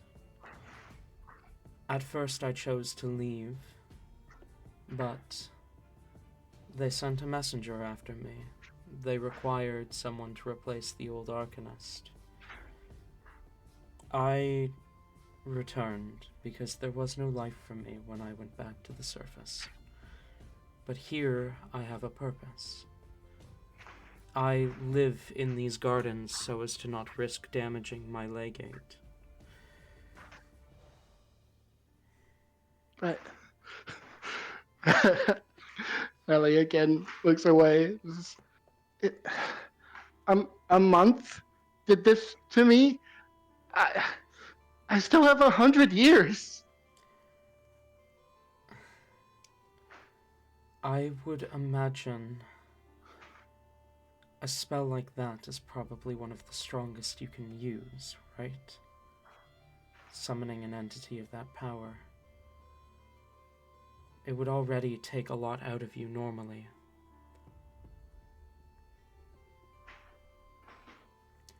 When a legate is closed for as long as yours has been, and for longer still, we mages become easily winded. Most of the time the effects wear off after a couple of days outside of the anti-magic circle, but in some cases, particularly ones where a mage has lost all ability to utilize their magic for long periods of time and have had no chance to flex that knowledge, the muscle in the back of your brain that activates the legate, it can last longer. Of course, the warden believes this to be a good thing. Most of the mages in here are in here because of their magic, not in spite of it.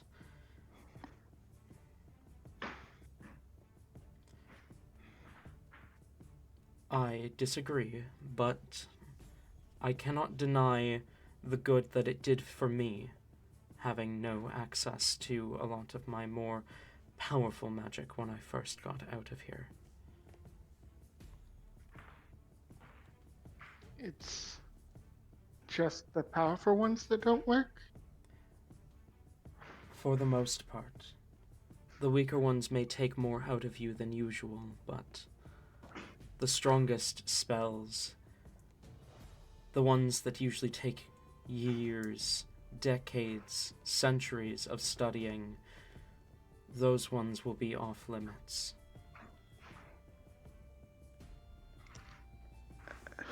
She reaches out a hand, like not towards him, but just out, and then looks at him and says, Can I? I warn you, if whatever you summon turns on these people, I will have you in solitary for a year, and I will banish that creature back from whence it came. But yes, you may. Hallie's eyes glow purple this time, and her halo is likewise, and it's also the fire is not burning straight up like fire should. It is burning all over the place, flaring up. And this time only a small contract, like only on her hand that she has extended out, appears. And she winces, and then a rift opens, and dragged through it is an abyssal chicken. Incredible.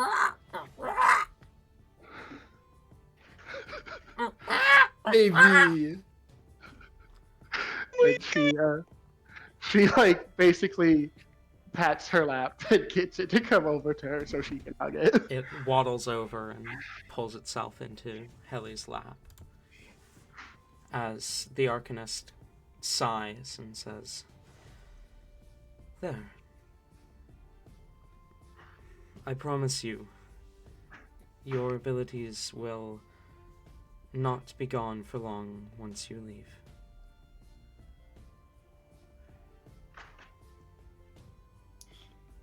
She hugs it for a few seconds. I imagine this silence is long enough that he might think the conversation is over. But before he would walk away, she'd say, "What's your name?"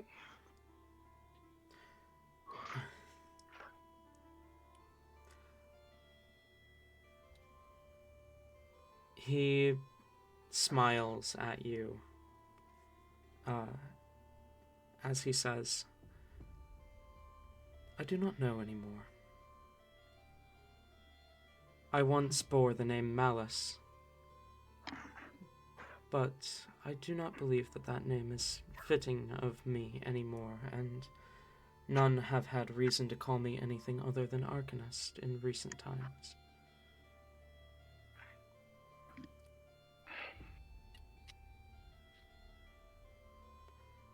I'll remember you.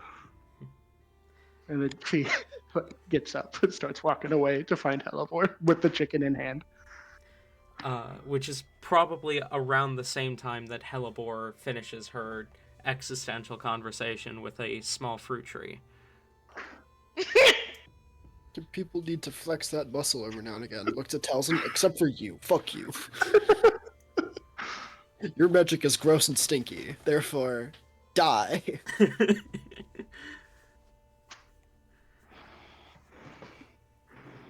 As you walk away, you see the Arcanist kind of smile a bit and stand and walk back to where he'd been sitting, pulling out his book again.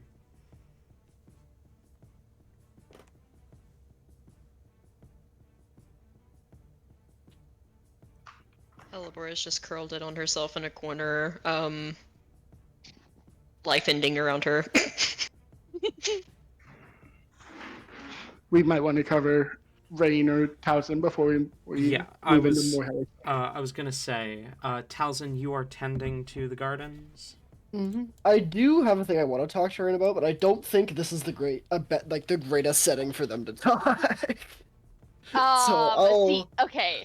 Towson, Tate, now I gotta message you because, like, fuck, okay? What do you mean? If you think so, then absolutely. I don't know if being surrounded by guards is the great. Join me one-on-one real quick. It'll be so much quicker for me instead of typing it all out, okay? Okay. Huh. Machinations. I didn't expect this to lead to anything but Helly getting kicked out. So I am pleased with the development.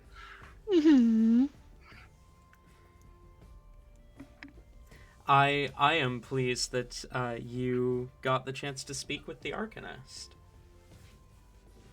I wasn't sure if any of you were going to approach him, and then Helly tried to use her magic, and I mean, getting to have that lore drop about the effects that anti-magic can have on a caster, and also just the conversation with the Arcanist, I am pleased that that occurred. Same. And what are they doing? They're probably having a secret conversation. They're gonna go ahead and do the Towson Rain conversation over there, so the rest of us can't hear it.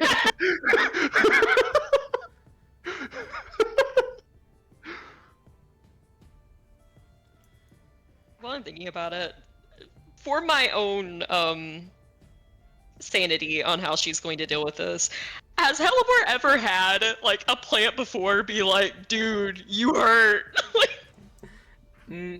Maybe like once. It's not. Most of the plants don't seem to have an issue with her magic. Like 99% of the plants she interacts with do not have an issue with her magic. Okay.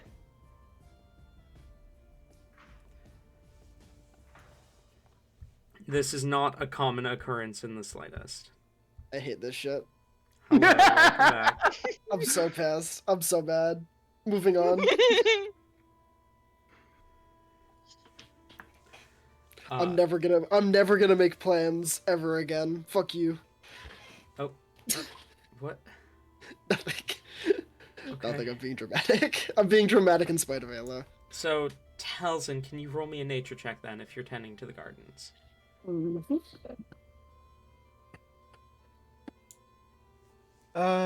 Nature is dirty 20. Okay. You can tell almost immediately that the gardens are well cared for, and you, although, yes, there are definitely things for you to do, it's clear that you're not here to fix other people's mistakes. You're just here to maintain. As you go about gardening, I am no gardener. I do not know how to garden. But All right, what kind of plants are here?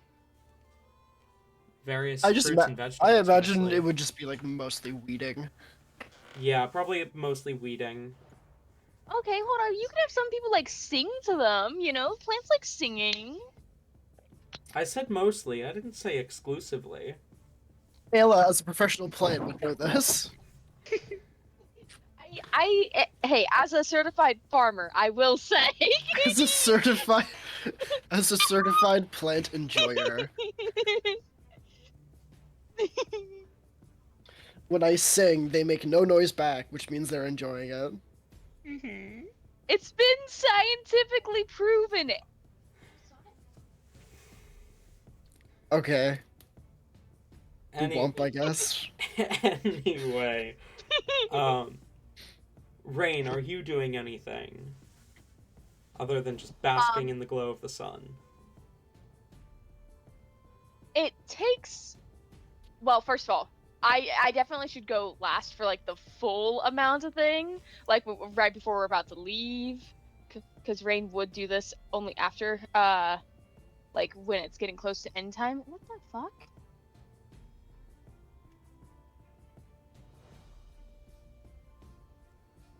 Guys, What? my mouse is doing this weird thing where it's like auto-scrolling like... It's a ghost. Okay, I fixed it. It was There we go. automatically scrolling me just like all the way up to the top of the chat. Was it your scroll And I- wheel was messed up? Yeah, that was so weird. I'm sorry. But yes, Rain, I have something for like at the end, right before we leave. Okay. Like maybe 10 minutes before it's about time that like, oh hey, we're gonna switch you guys out, something like that. Okay. So that whole time, are you just until then? Are you just sitting in the grass? The entire time, Rain is about to photosynthesize for like 3 hours. Rain is running around to like each plant patch, and just like smelling the plants, you know, petting the plants, just like rolling in the dirt. Like he's just like he doesn't like getting dirty, I will say, but like this is the good kind of dirty. Never mind. Okay. Then, Rain, you are approached after about 15-20 minutes of this by one of the guards who says, I need you to get to work or to leave.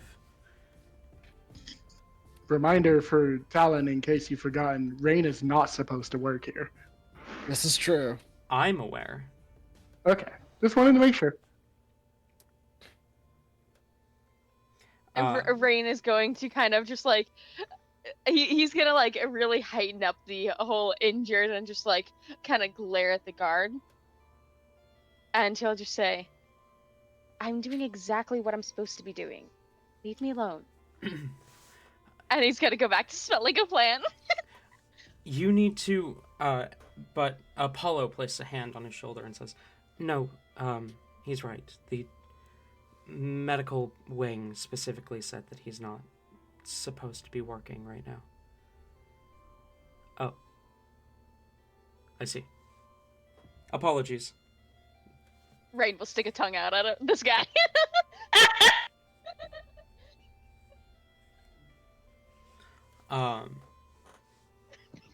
Okay.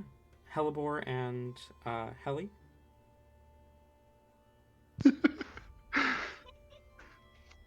Helly, still probably like holding back some tears, but mostly done with her crying sesh, will approach Hellebore in the midst of hers. She, until you make like some type of move, she does not even notice you. She is loudly crying, like fetal position, head obscured. I'm gonna lower the chicken, the abyssal chicken, so that it's about eye level with Hellebore, and then say, "Gosh, Helly, what's wrong?" No! No! I've never been so happy in my life. This is the cutest fucking thing I've ever seen.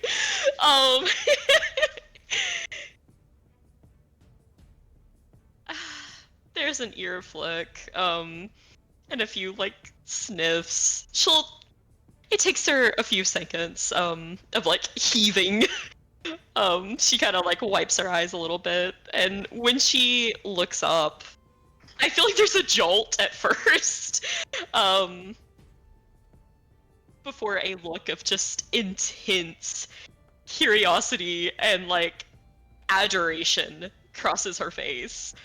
And she looks between the chicken and Helly, and the chicken and Helly a few times, and then we'll look back to the chicken.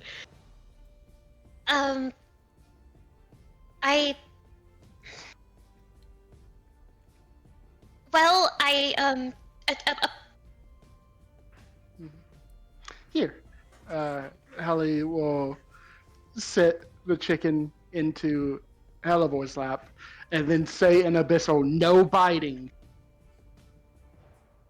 and then we'll sit down and say, Chickpea's a great listener. You can tell him anything.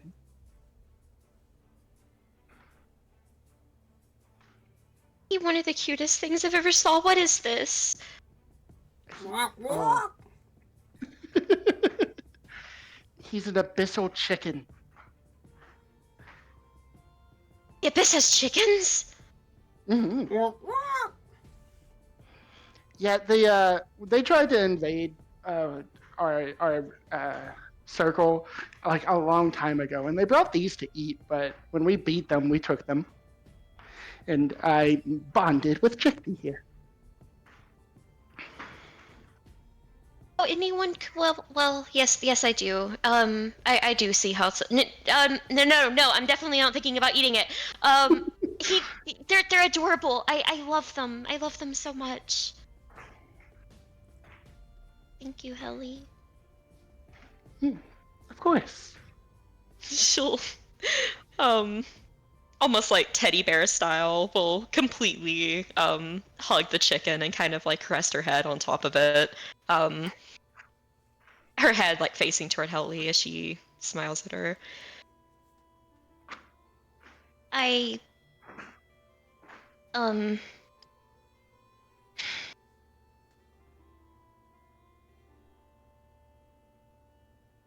think I might have just done more harm than good. But how? I was talking to a tree, and that one. She doesn't even look at it, just points weakly in the direction. Ellie looks at the tree. Is there anything special or noteworthy about this tree, or is it just like any of the others? Not really. It looks just like the others. Okay. I was talking to it, and it said that it hurt. That usually doesn't happen. It's not supposed to happen. Wait, they're hurting the trees here? No.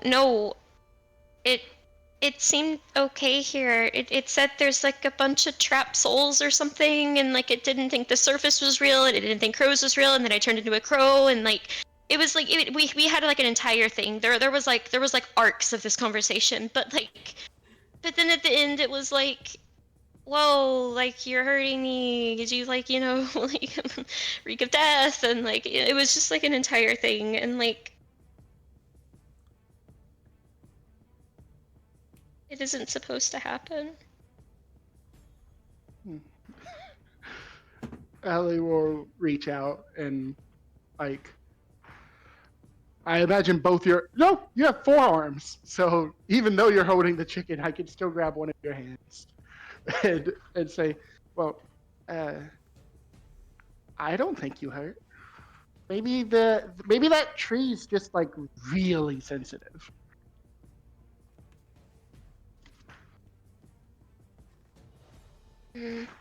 Maybe. Usually plants don't seem to mind too much. I mean, I haven't like accidentally killed one in like, I mean, it's been like, I don't know, like 50-something years now or something. So I mean, I've moved past that point. We're over that. That doesn't happen anymore. That's not supposed to happen anymore. So like, it was just a fluke, I'm sure. It's probably because it feeds on so much like death that it's like, whoa, this is just a little too much or something. Yeah, I'm sure it's it Mm-hmm. yeah. Did you say anything else?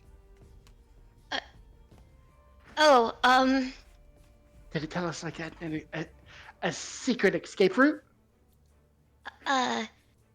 It did kind of suggest that maybe we shouldn't blow a hole in here because it would probably drown in the other plants. So maybe we should do something that's a little bit, not as dramatic. Maybe. Well, that works for me because I don't. Apparently, being here makes our magic worse, and I can't even summon Mom, and it's awful. But I don't know what all I can summon. I might not be able to summon anything big enough to break the wall. Calibur's face goes from, like, shock, confusion, to... there's a little hint of jealousy she can't quite hide. You can summon your mom at will, or you could. Well, normally, and she doesn't like it unless it's for an emergency. Being in prison's definitely an emergency. That is definitely an emergency. Wait. That's a thing? It drains magic? I guess, and she'll gesture towards Arcanist and say, that's what he said. He seems nice. And, maybe we could ask him more about your magic? Maybe it doesn't affect druids. I don't know much about natural magic. I really hope it doesn't, because, like, I mean, like, if any of my magic got drained, I'm pretty sure I just wouldn't have any, because I'm already not very good at it, so, like, you know, oh, goodness. Okay, we do need to get out of here. It'll return, though, right? I mean, that's not a permanent thing. I'm sure you'll be able to summon her in no time, right? He said it'll come back, yeah, once you're out. But for some people, it doesn't. And, I mean, I'm supposed to be here for a long time, so I don't know if my magic's gonna work at all if we don't break out of here. Alipor immediately reaches over and she slides the chicken where it's like kind of on both of their laps and hugs Helly. Helly, no.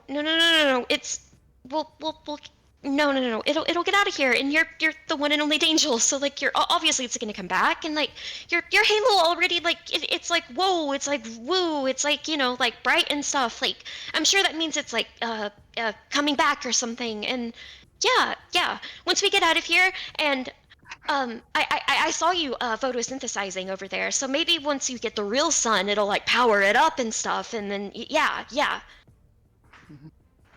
Ellie wipes a tear and says, yeah, maybe.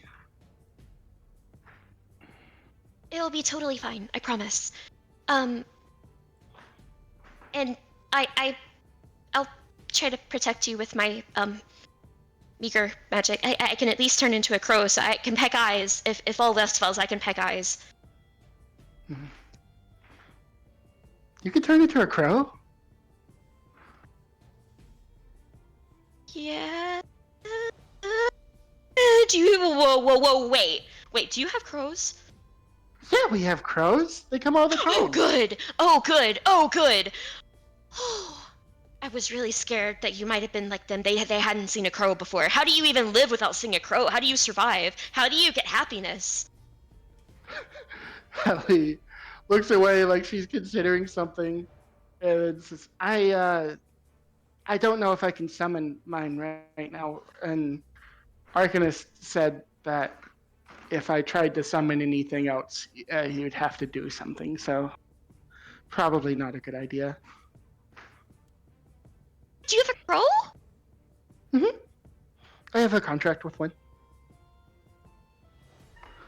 What does it do for you? Provide amazing advice and, you know, be cryptic and dodge your questions? That's what they do for me. Well, I mean, usually I just kind of summon it to play with it. If I really wanted to talk to one of the damned and I didn't feel like leaving and go finding them, the crow can bring them to me. But probably, if we see a dead body or something, that they could probably help us with that. Like, help us talk to it. Whoa. That's really, really cool.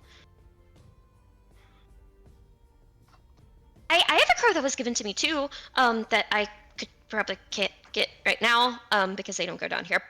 But you know, I could or something. Yeah.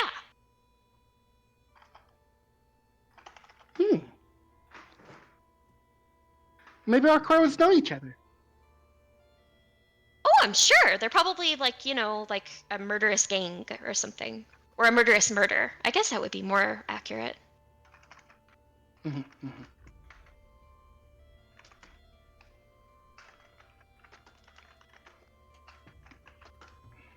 All right. I think we have successfully cheered up the moody children. Okay. This was Incredible. amazing. I love it. Do the two of you get to work then?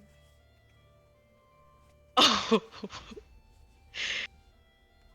Helibor will, yes. But she will not use any of her magic. She is scared of these particular plants.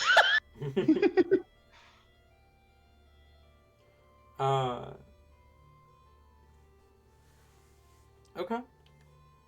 You go ahead and both of you roll me nature checks. Helibor, yours is wisdom based.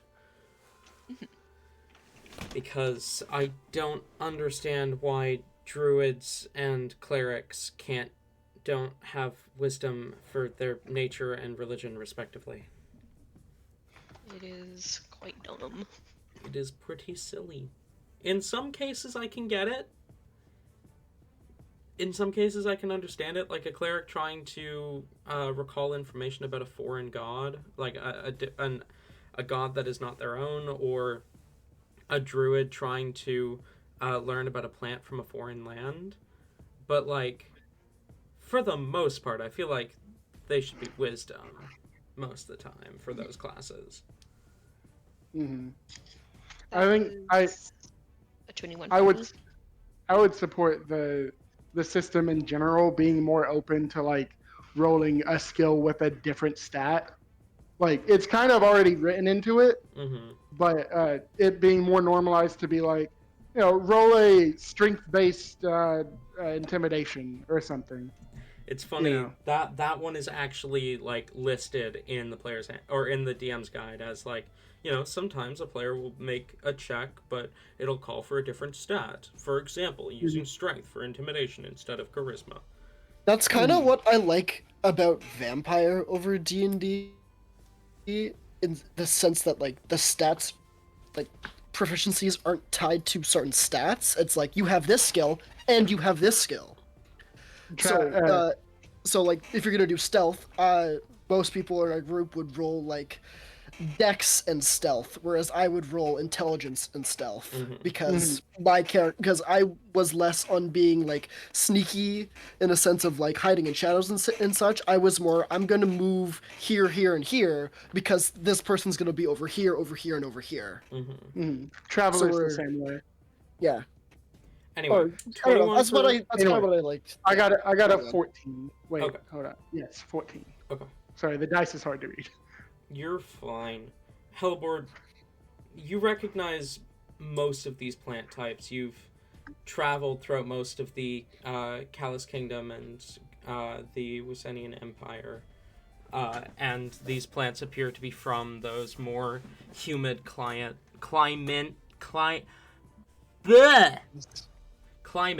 That's the word. Biomes. Like in Minecraft. I'm gonna stop.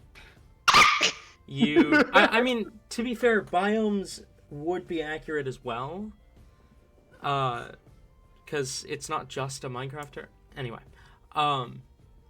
you recognize most of these plant types, and you understand thoroughly how to tend to them with or without magic, because I feel like that is one of the most important teachings for a druid, is how to do things without magic first. Helly, you are probably mostly following Helibor's lead on how to tend to these plants. But tend to them you do over the course of however long. Is there anything you guys would like to do while the three of you are tending to plants and Rain is Photosynthesizing. Thank you. Call it as it is. It's photosynthesis. We're only here for 4 hours, right? Correct. Yep. So I guess the marker that we're on our final chickpea disappears because I can only have them out for 3. Okay.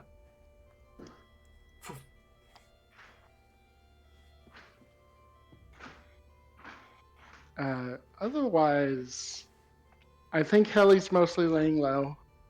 Hold on. I'll roll another stupid check to see if she wants to test the limits again. Oh boy. Okay, no, she rolled way too high. So, yeah,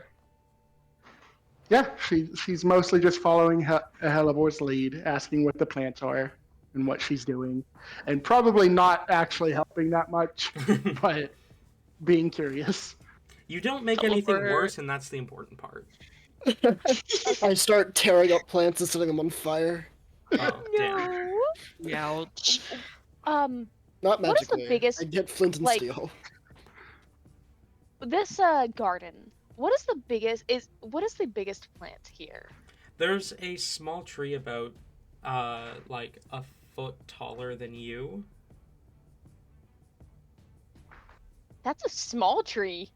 Yes, I'm You're a aware. small That's tree. what I meant when I said small tree. Me earlier hugging a tree about the same exact height. What type of tree is it? It's some sort of fruit tree. The fruits that are growing on it are surprisingly big, considering how small the tree is, though. Genetically modified plants. Holy shit. no. Rain is going That's to. why it hurts. Rain will have probably been spent like the last 30 minutes by this tree then. And this is when he will decide to act. Begins. It fucking begins, and I hit it here. No. Rain will relax, and while he's with this tree, he's going to attempt to reach out and manipulate the colors. You reach out to manipulate the colors of the tree? Yes, we wish to make this tree brighter and probably. What type of fruits grow on this tree?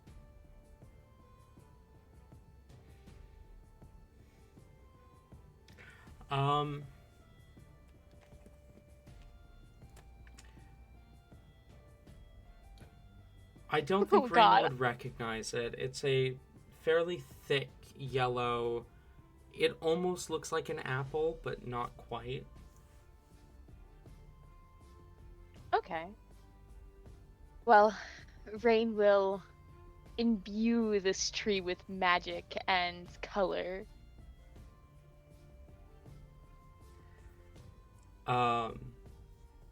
As you begin to cast, attention turns to you as a couple guards brandish weapons, and the Arcanist's eyes flit up to you as he counterspells, first of all, and then says, "What are you doing?"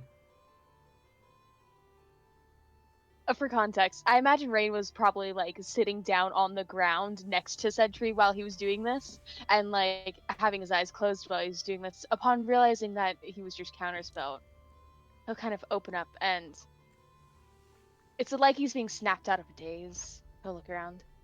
Oh.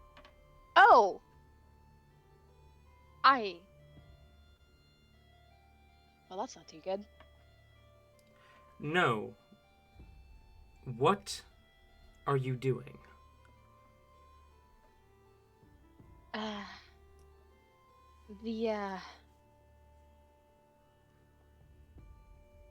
liked the colors, and I was merely feeling around for them. Feeling around for the colors. Yeah, you know, changing them, brightening it up a bit.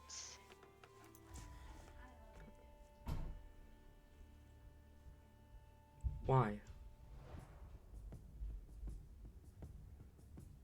It feels nice.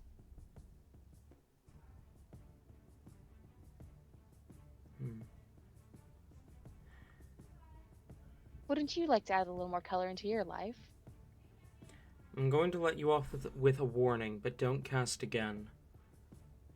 I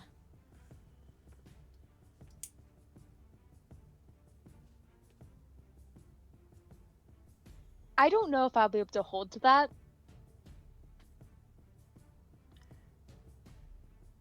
You don't know if you'll be able to not cast. You know what? You know what? I think it's best if I leave right now. At least for a bit. I think being in the sun, or rather this fake sun, it's starting to get to me a little bit. Because I just need to let a little bit of it out. Okay. Rain's going to try to cast it again. Oh, no. That's wild. I expected nothing less. He's gonna try to make the tree blue. Counterspell. Beat his ass. Beat his ass. I gave you a warning. I Wisdom gave you a warning save. too. Look, it's nothing harmful. Wisdom save. You're done. Oh, okay. No, that's actually a really good wisdom save. That's a 22. You see, as he casts a familiar spell, the hold person attempts to latch onto you, but you resist it easily. Oh, Rain will kind of just like scratch his head. Oh, it didn't work, but I'll, stay here. I recommend that you... Who all is standing? Nah, tells me. I feel like Probably Hellebore. we probably would be as we're working, yeah. Rain is cradling the tree. All He's of you... not standing. all of you who are standing, roll me a dexterity saving throw. Just not your day.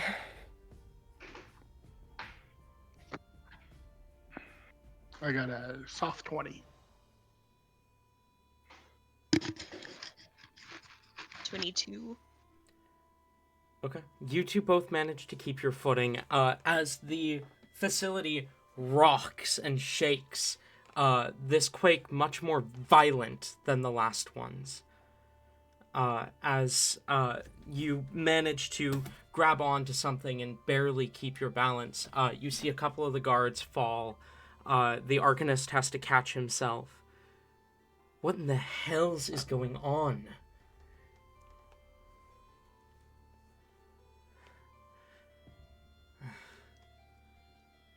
I swear these quakes are gonna break something.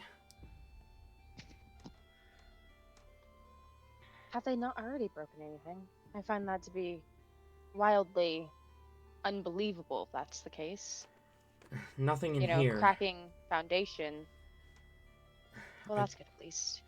Earth is much more malleable than solid stone. Or metal.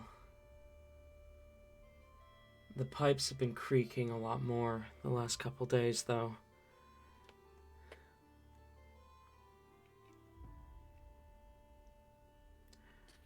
No one's been hurt, have they?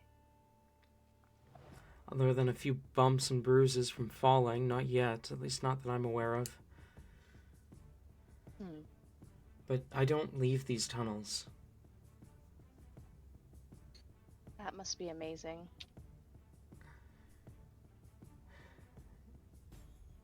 It's a lot more isolating than you might think.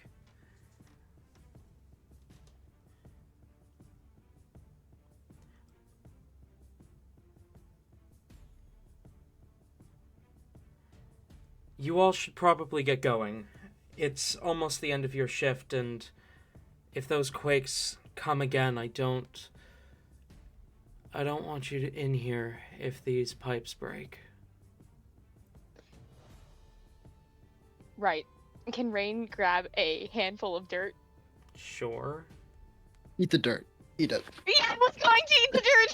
Oh my god. Nutrients for the Oh. body.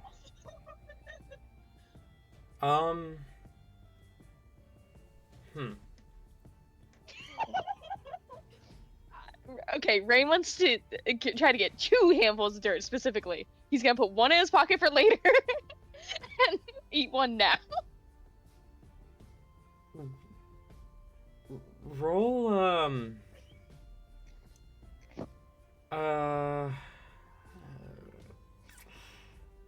wisdom save, I guess. What? A wisdom save for eating dirt? Yeah, Yep. wisdom save. I don't like this. What? That's an 11.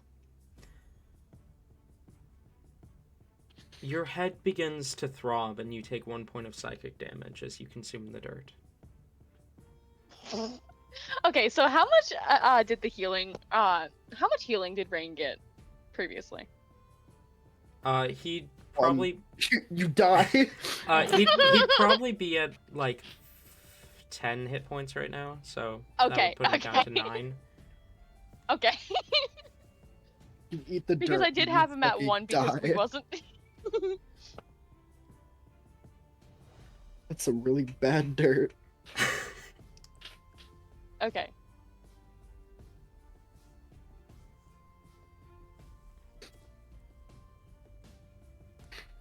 Saying goodbye to the plants, Rain will get ready to leave. Elibor will do the same. Obviously, very, very clearly hesitant. She's having to drag herself away from this place. Okay. Helly will kind of almost the first time you've ever seen her like this, shyly approach the Arcanist and say, do you have any say on who gets this job? No, I can put forward requests to the job office, but it's not my job who they send my way. Okay. Do you want me to put in a request for you? Please? I will... When I talk to Alexander about the other one, the one who actively defied the rules, I will also mention you, but in the other direction. Ellie smiles and says, thank you. And then she'll run off with the others. Never mind the fact that Helly also attempted to defy the rules. And would have fully killed every single one of them if it worked. Jesus.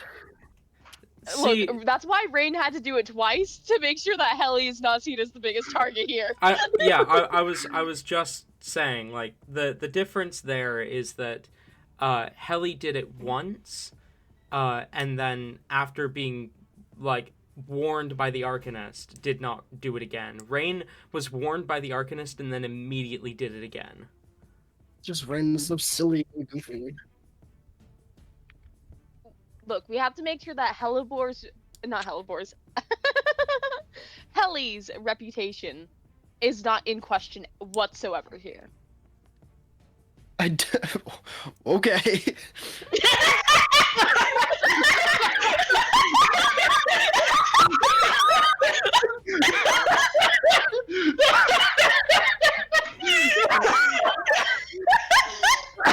Jesus Christ, you guys! That's a good one. That's almost as bad as fucking Next Gen when it was like, can we get cookies? It was like, no, we can't get cookies. Oh no, wait, we can get cookies. Then me going, cookies are back on the menu, boys. And then all 6 other people in that campaign lost it for like 10 minutes. That's still a fucking good one, though. Cookies are back on the menu, boy.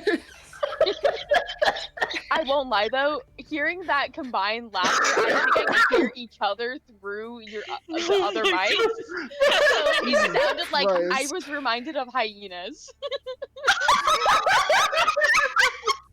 Well, I know what I know what sonos I'm giving the both of you now. You're both now hyenas. You have no choice. Please, You guys are hyenas now.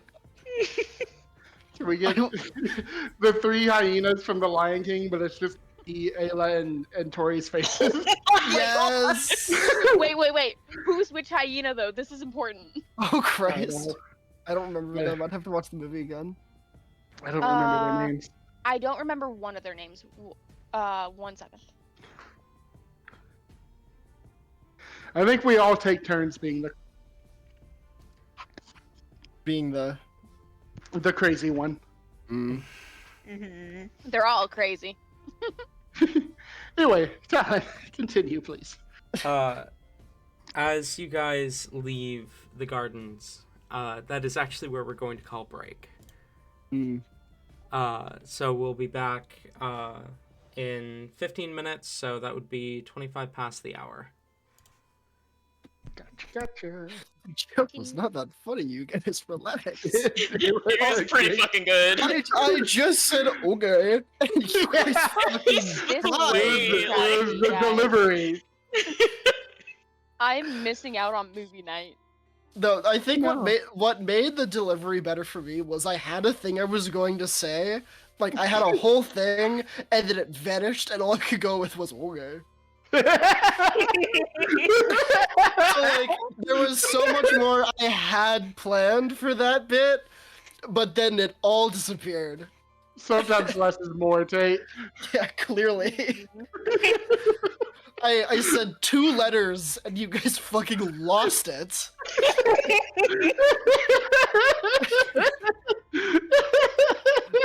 Jesus Christ, you two. Oh my god. Tori, I don't care what you do in your whole, like, amalgamation of Asona, you have to put hyena in there now. That's just like, I'm legally requiring you to do this. Hyenas are one of my favorite animals. I'm so fucking okay with that. I don't know Yeah, what but- it is, but just like hearing that laughter, like all I could think of was, oh, it's a hyena. You guys have no idea. I remember when we went to the zoo and Tori was looking everywhere for one, and then there was a hyena right next to the glass sleeping, and she was there for 10 minutes just watching it. Yeah. Tori in nature is honestly in my top 5 favorite things in the world. She's amazing. She is. It's so beautiful seeing how much you just light up. It's like how I envision Hellivore. Damn. It is. There's a reason all my characters love animals. It's the cuteness you put into Hellivore, and it's. I almost want to say it's cuter. Tori character disrespect animals challenge level impossible. Mhm. It really is. I mean, the only one I could think would even come close is Zalalu. And that's just her not going out of her way to be mean to one. Who, sorry? Zalalu is a Tori. Yeah, she's a Tori character who is basically an illithid. Fun. She got that tadpole. Now I will say Tadpole. it is a Tori character that is not a D&D character, technically. Zalalu? Wasn't that Pathfinder? Daisy? No. Wait, Nihai- fuck, I mixed them up. Nihai was- I mixed them up. Oh my god.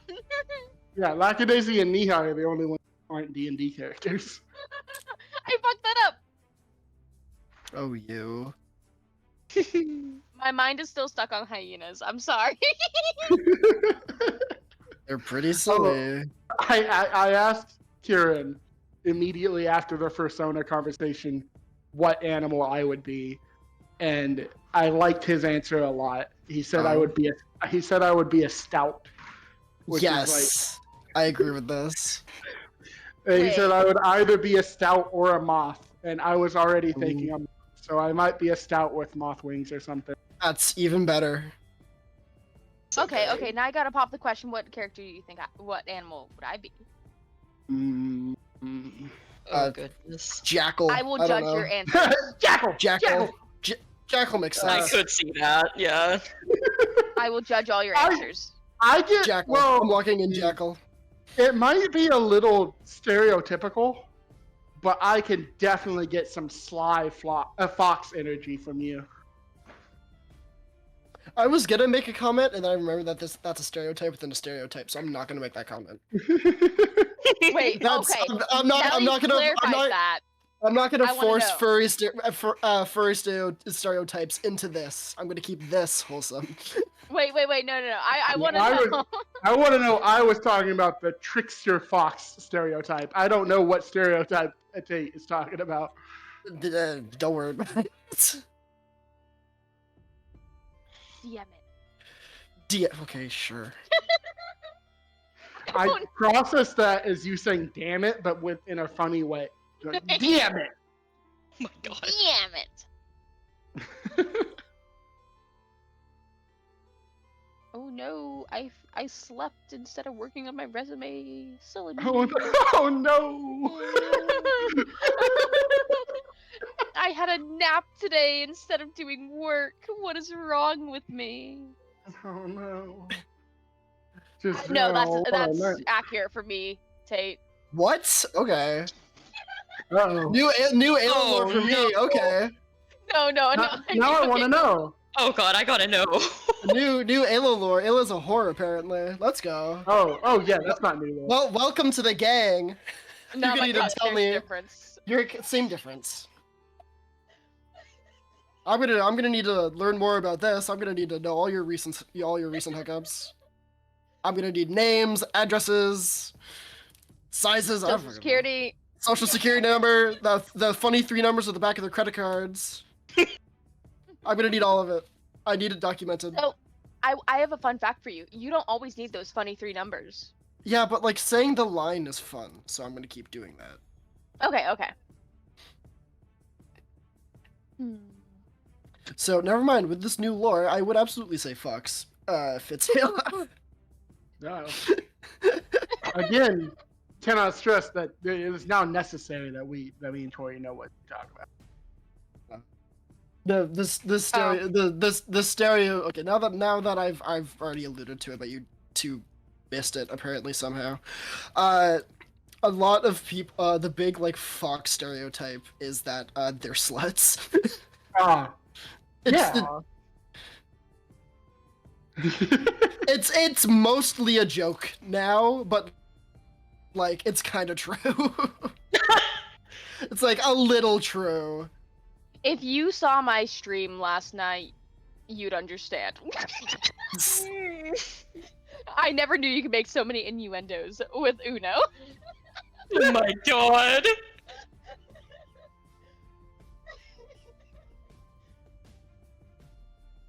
No, but I've seen a lot of jokes about being like, I just joined the fandom. I made a fox, so I'm gonna go say hi to people. Why is everyone calling me a whore? It's like stereotypes.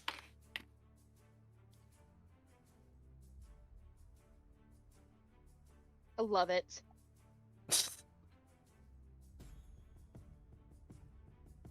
Ew, Overwatch. Real.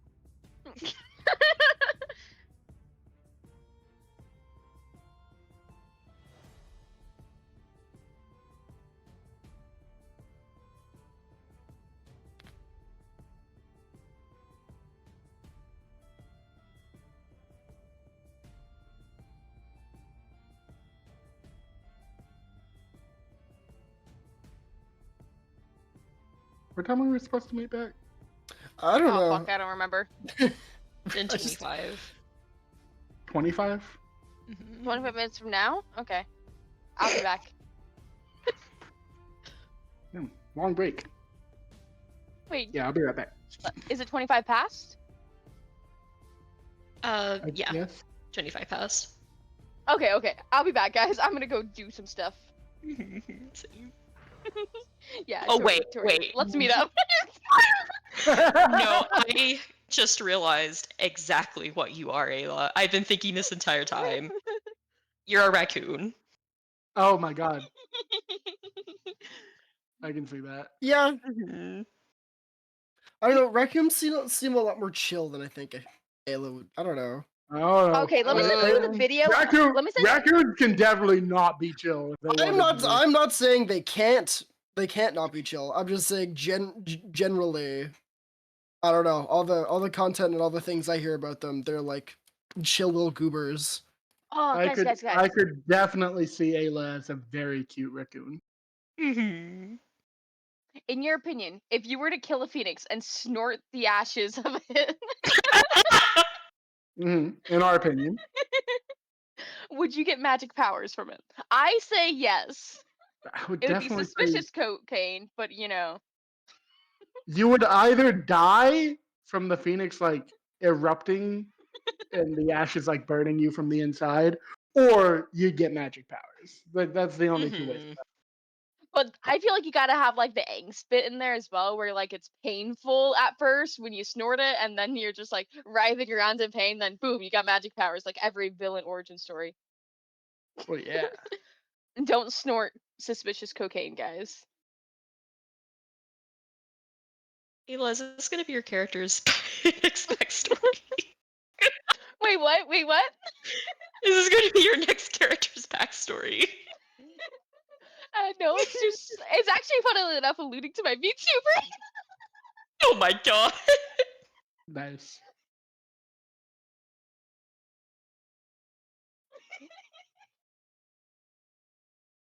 Okay, I'll be back. Same.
Alright, so who all's late? There's still a minute left in break. Okay, how much do you want to bet I'm gonna make Tori be late? Never mind. There is no more time left in break. I bet you Tori's gonna be late after that.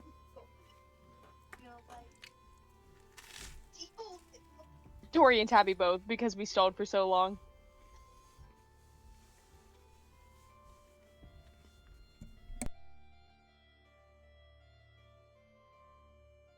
Well, I guess that's a minute less we get on Hellebore. Damn, I was actually really hoping that she would come back.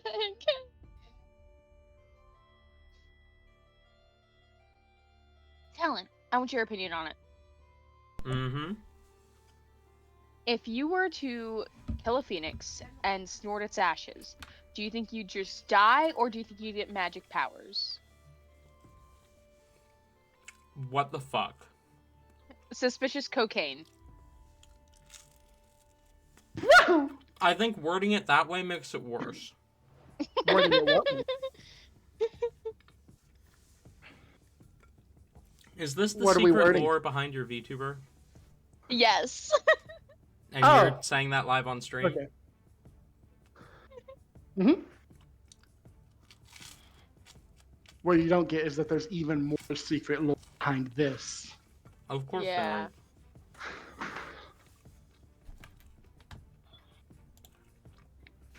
It was a great debate everyone was having. there are. I still hold it would either kill you or give you powers. There's no in between. I would say give you powers, but be painful. Hmm. I could see that.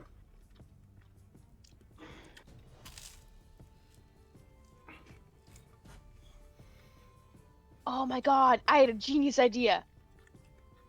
Yeah? Mm-hmm. I don't want to say it though. I'll DM it to you. Okay. Will you DM it to me? Sure. Okay. You don't have to. Wait, what? Wait. You're just like, sure. Oh, I just finished drinking milk, so like, it's hard to breathe. Alright, so, we're back. And 2 minutes late. And here.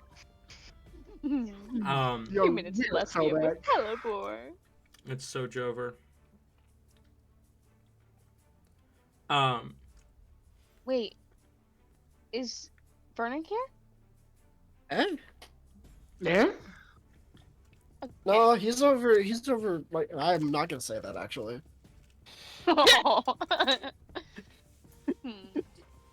The impulsive thoughts are really on point today. Let's keep those quiet, thank you. Can't believe you almost spoiled the Fernix in the afterlife.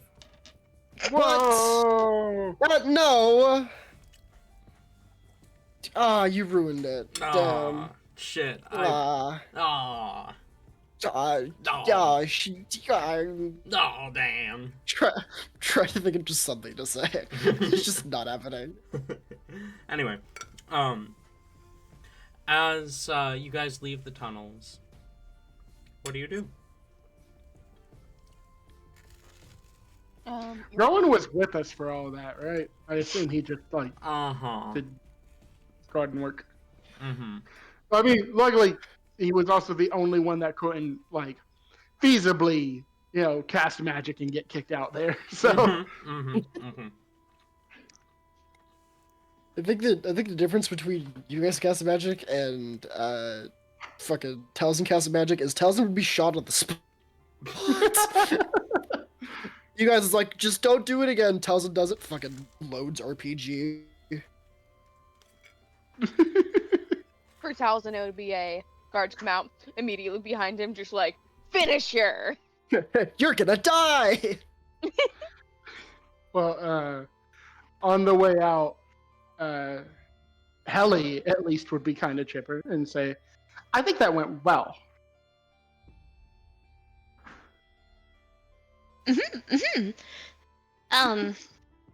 She'll lower her voice, lean in. So what are we thinking plan-wise? Did we figure anything out? I need to go to the medical ward.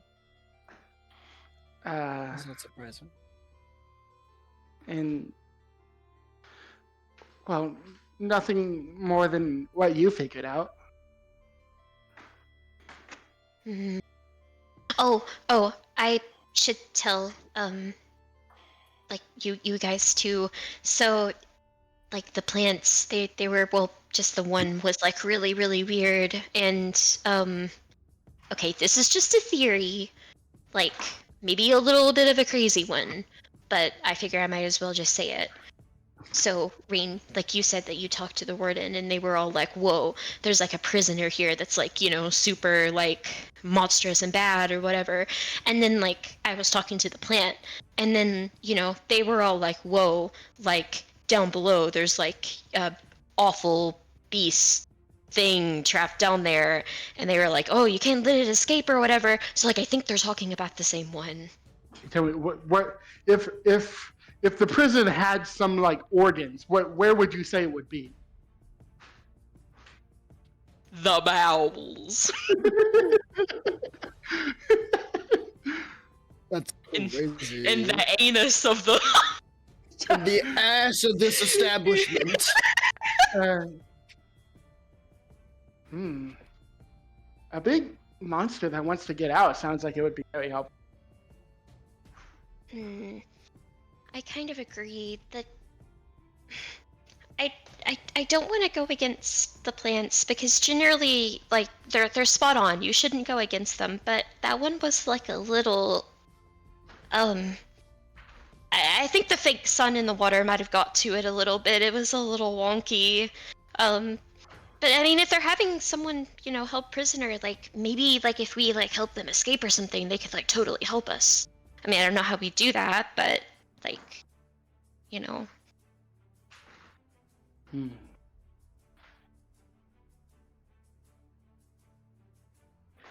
Yeah.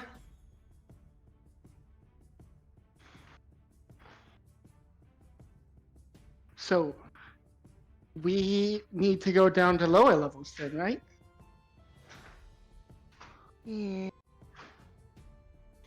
That's So kind of what it anything- sounds like.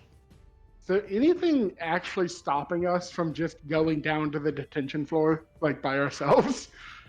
Is the elevator guarded or anything? No, the elevator, the detention level is not guarded, no. Well, I mean, it's guarded, but the elevator isn't. I was just gonna- assume no one would do that. I mean, you had to walk through like a checkpoint to get in. I imagine they are just gonna let anyone walk in, like past the checkpoint. No, not that elevator, but like the internal elevator. Not the one that reaches the surface. Yeah, the one that goes down to the fucking Detention. Yeah. Solitary confinement. The solitary level. It's not even like as far as our prison standards go. It's just no prison.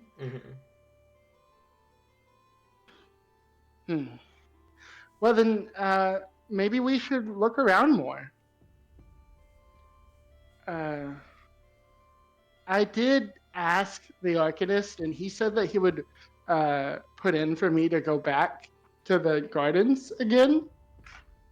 So maybe I can do stuff up here. I don't know what yet, though.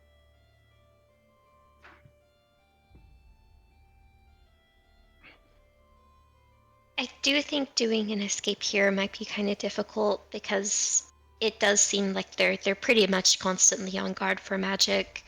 So like if they, yeah. Yeah, but well, I still want to go just so that my magic doesn't get too drained. I mean that'd be good for like like all of us and stuff. That's a good thing.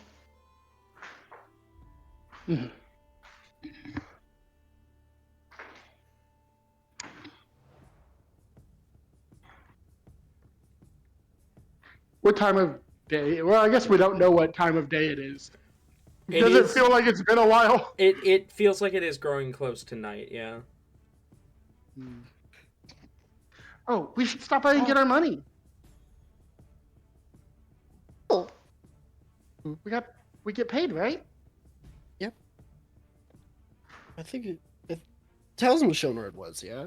Yeah, you just have to talk to the guy at the main job office. Oh, I thought it was a completely different area. While you guys do that, I think I'm going to go do something. Rain's gonna try to walk off. Okay. I will Halibor immediately is like reaching a hand on his shoulder like real quick. Rain, what are you doing?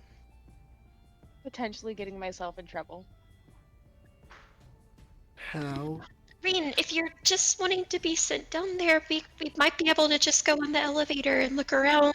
You don't have to get thrown in there by yourself. Oh, no. I want to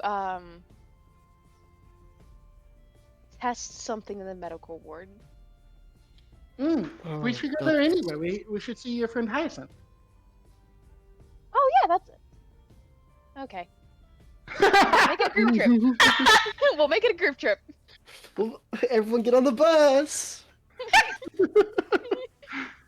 Payment first and then trip. Sounds good. To payment. Okay. Batman transition. You guys make your way to the job office. It's an electrum instead of the bat symbol. Oh my god.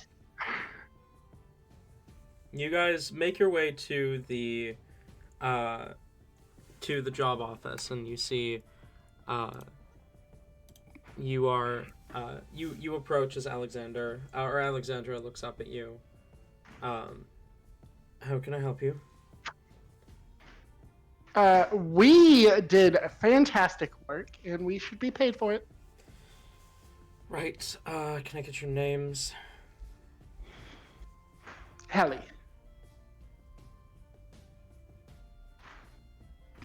We're Miley Devlin. Hellebore, Helly, Townsend.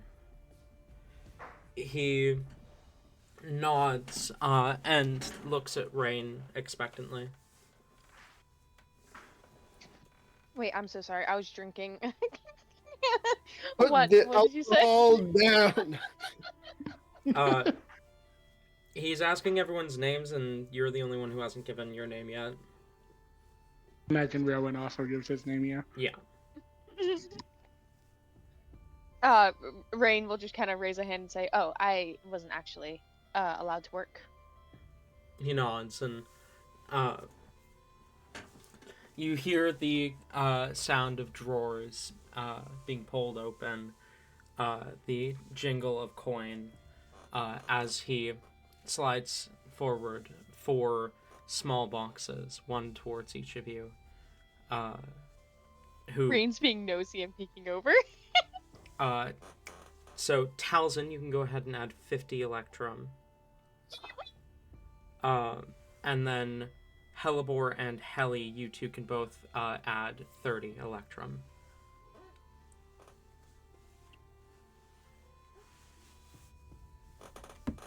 Okay. And I will Hellebore message gets to- Noodles that they can also add 50 Electrum. Hellebore gets to add 50 Electrum for standing in the sun for 4 hours. Hellebore did work. It was more Helly that did that. Yeah. This is not working. And you know what? She'll do it again tomorrow if they let her.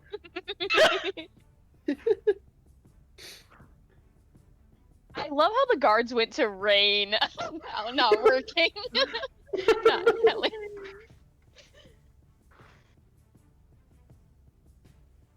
Rain didn't look cute enough, that's what it was. Oh. Rain always has maximum cuteness. Oh no. Look at Helly. Those horns? Right, now we're off to Hyacinth. Indeed-a-roni. Okay. You guys make your way to the medical wing. As you enter, you see Hope Firelight kind of glances up, her attention landing on Rain as she says, "Good, you're here. I need to just check you over, make sure that you are doing okay. Just give me a moment to finish with this patient here." And you see she is currently double checking Halia's wounds.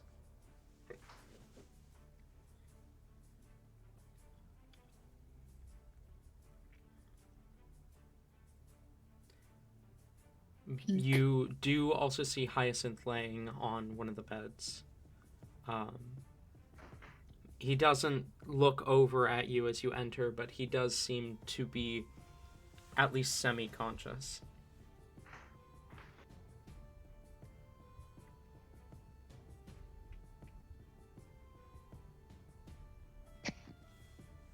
Is okay, I'm sorry. Hyacinth is here, but who else is here? Halia, the person that Halia. Okay. A lot of H names. the person that was fighting alongside him. Just in this room, we have Hellebore, Hope, Helly, Halia, and Hyacinth. Mm-hmm. Halia doesn't have NPC information now, does? Not yet, no, because you None guys of us don't. ever talked to her. You don't know like anything about her yet. Okay. Rain is going to ignore Hyacinth and his sad state. Crazy. That was mean. I'm sorry. Poor Hyacinth. I would like to personally apologize. Give him some nightshade. Oh my god! I chose violence. I'm sorry. When Rain do is you going- ever choose peace? Do at times. Okay, buddy. All right, standing in front of Halia, Mm-hmm. Rain is going to pull out the other handful of dirt and eat it. Roll a wisdom save. Why? Why?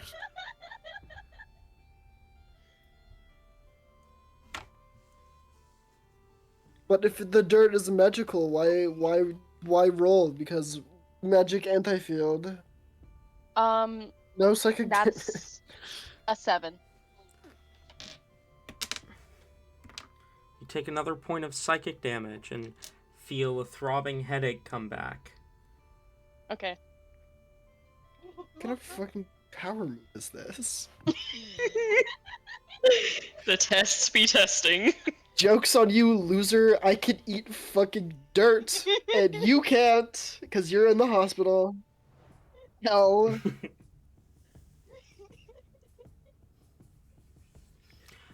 Rain's gonna ask, do you know what they put in this? In what? Sorry, I'm done now. In what? Put in what? Rain will sprinkle a little bit of dirt. They're Rain will go to offer out something in their hand and sprinkle a little bit of dirt in there. You shouldn't be eating dirt. What do they put in it? Well, I know the dead are often used as fertilizer. Cannibalism. Every time Rain absolutely commits cannibalism.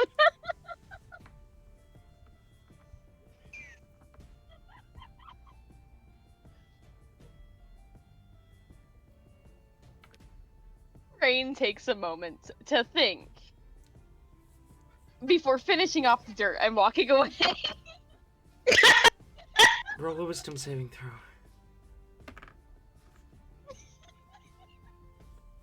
11 again. You take 3 more points of psychic damage. Rain's at 5. Okay, Oh my I- god. I need to do a checkup on you. Don't walk away.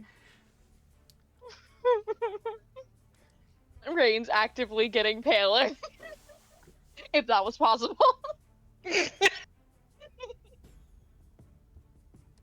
Hey, edit here. Check out. I- Might be a good thing. Please. My head hurts.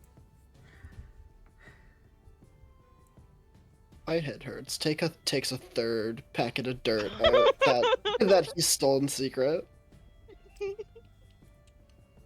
This dirt just isn't helping like it's supposed to. Knocks It's himself full- out. It's full of Dirt. it's full of minerals and all the good things for you. Why does it hurt me so? Helly over here wanting dead bodies to eat. Rain finds dead bodies first and eats them. That's crazy.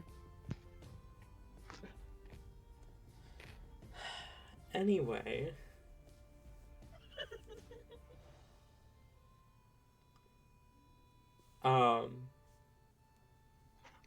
What do the rest of you do? Hearing Rain, Hyacinth does kind of glance over finally and... Oh, hey. Hyacinth! Oh, that's funny. I get that one. I've been sitting on that one for a while. I imagine. Helibor bursts out laughing at that one. On the floor, fucking Hellbor's ruffle right now. Hyacinth, are you okay? Are your insides in order as far as you can see? I'm alright, Helibor. Oh, if I may ask, like, why were you? What was the point of that? Of like the people like but they weren't actually killing each other. So why were they doing it? Most people do it to blow off steam or as exercise. I needed to test something. What'd you need to test? I'm Helly, by the way. Nice to meet you. I'm Hyacinth, though evidently you already knew that. I'm trying to find a way out of here. And... Fucking cackle. Do I have news for you, my friend? And, you know, you can't do magic down here, but there is something I can do. As he holds his hand out to you, you see a flower begin to kind of sprout out of his wrist. My curse doesn't seem to be completely magical. You were cursed by flowers? It's, yeah. Yeah, I was. It's actually very complicated. I'm not gonna get into it though. As far as curses go, that sounds pretty mild. The part of it that sucks is just how uncomfortable it is and how long this lasts. We found an artificial sun if you want to go photosynthesize for a bit. I don't need to photosynthesize. Are you sure? I think it would help a lot. But I know where you're talking about. I visited there yesterday to see if there might be a way out. Did you talk to the plants? I did. There was They're weird! there was a strange tree, yes. Okay, I suspected it might have been talking about you. Oh my gosh, did you hear all the things about how it doesn't think the surface is real and it's never seen a crow and it's feeding on all the dead souls and stuff? And did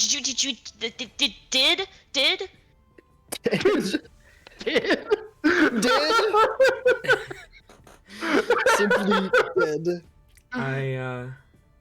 Yeah, I was confused about that, but then I started thinking about it more.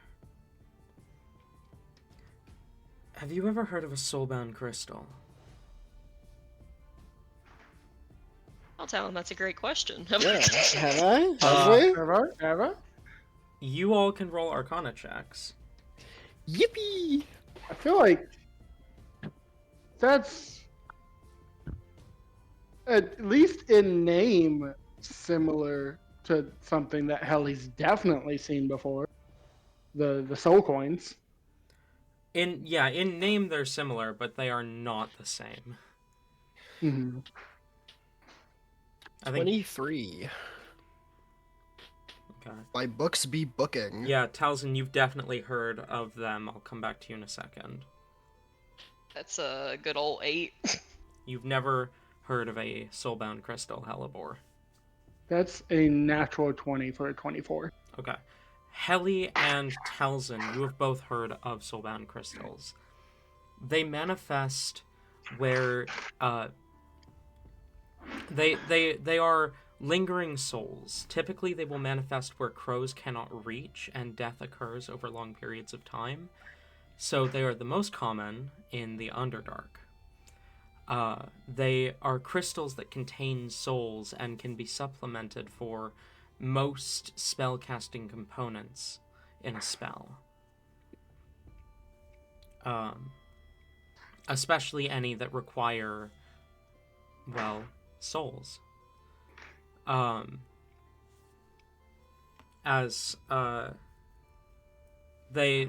mostly form in the Underdark, but they will form anywhere that a crow cannot escort the dead.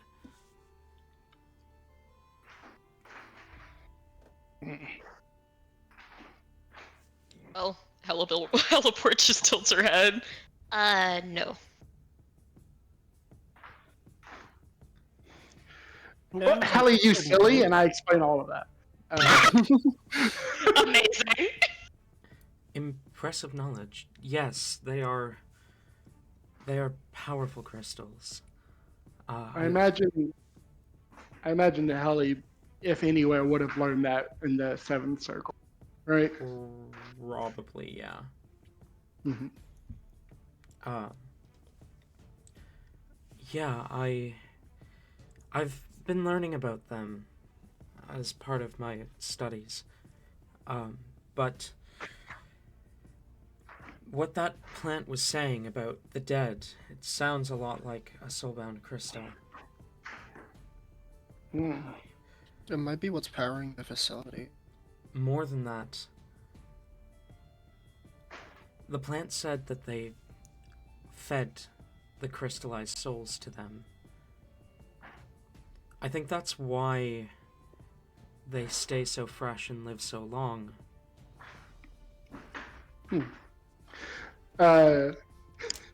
Turning away from this conversation, not like dragging the other people with her, but Helly turns away to look at Hope, who is, I assume, still working on Rain. Mm-hmm.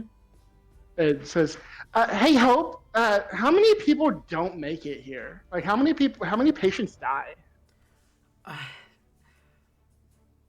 More than I would like, but Apparently, I was eating some of them. yes, you were consuming some of the dead. Technically, they had already long since decomposed, so it's not cannibalism, so to speak. Corpse munching. But I am unclean. the Unclean! Unworthy! My insides are now dirty. What do I do? maybe 5%, 3 to 5% of the people who end up in the medical wing don't leave alive. So if I end up in here 100 times, I've got 100% death That rate is guaranteed. not at all how that math works, no. I I don't wouldn't know. know. I think I that don't. might be how that. I think that might be how that works, Solid. Okay, and then I'll turn back to the to the other conversation. All right, so that's a few people who die every now and then. Oliver looks absolutely horrified. Wait. Is there no way to just like crack these open and just let them go or something? Like, do they just keep them in there? That's really bad. Doesn't that they don't have like an afterlife? That's really bad. Oh yeah, no, that's actually horrible. It is the worst part of this. I mean, they're either denying them from getting to an afterlife that they do deserve, or they're denying my devils more souls. It's no good. Definitely bad. But Explains a lot, though. it might be able to help us. Because soulbound crystals are entirely physical. There is no magic to them. Magic can be channeled through them, but they themselves are not magical, despite holding magical properties. We might be able to bypass the anti-magic zone completely if we get our hands on some. And how do you propose we do that? We find them. The soulbound crystals will generate at the lowest point that the soul accesses. So, the plant spoke of a beast in the bowels of this prison. Wherever that thing is where these crystals are forming. That could be our ticket out of here.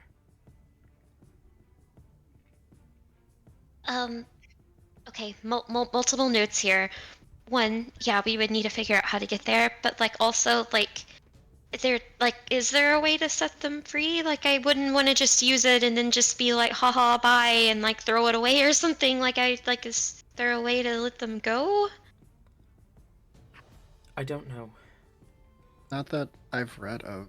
They're kind of just trapped. End of story. Do the people here know about this? I mean, so many of the prisoners here say that they're fine being here because there's no law. How would they feel if they knew that this was also robbing them of their afterlife? Yeah, that's really bad. And like the workers here, they have to know that, like probably, like if they're actually using this as a power source and like they don't even do anything about it. Like they could at least bring the bodies up or something. I don't know. I don't have all the answers, and I don't think Hope would have them either. These would be questions for the warden.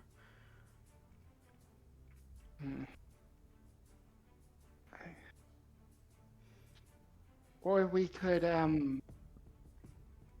well, the prisoners seem very content here, but they can't live forever. What if we just spread the rumor that if you die here, you're gone. You're just a soul crystal. That?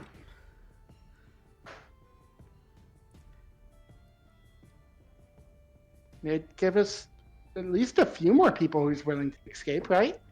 And not to mention the staff are all ex-prisoners. They are allowed to leave at any point. If this rumor thins the number of staff members too, it could make it easier for us to do whatever we need to. And how do you guys plan on proving this without one? Have you seen a crow down here? How do many people know that crows are carriers, and how many people actually believe that? Is this a...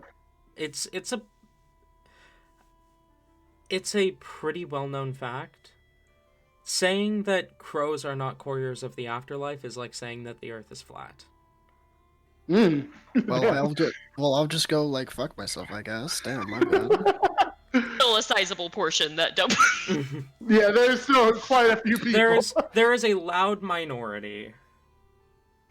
Guess I'll just go like sit in my little corner of darkness. Damn, my bad. Yeah,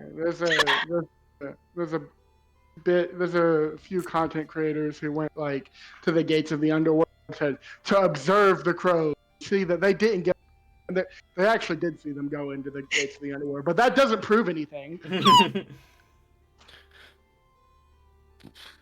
We're gonna do this scientific experiment live to prove that and why is it proving? No, wait, guys, turn the cameras off. Stop live streaming, guys, stop. I imagine there is like absolutely been videos and streams like that in the like the next gen time period and whatnot. Oh my god! Guys, wait, hold on.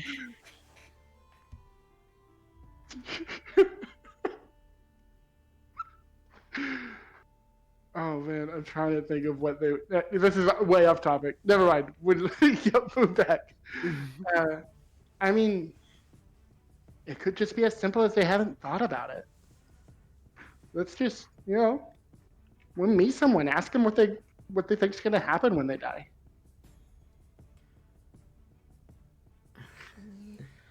But I mean, that's not enough on its own. It's just, sowing discontent. Yeah, the only issue with this strategy is that rumors take time to spread. Well, So you want to announce this publicly and start a riot instead? have we heard any sort of like intercom system here? No. Okay. I figured the warden might have something like that. Oh, Ayla died. Oh. Bye, Ayla. Ayla's alive. Bye, Ayla. Oh, Bye, Ayla's Ayla.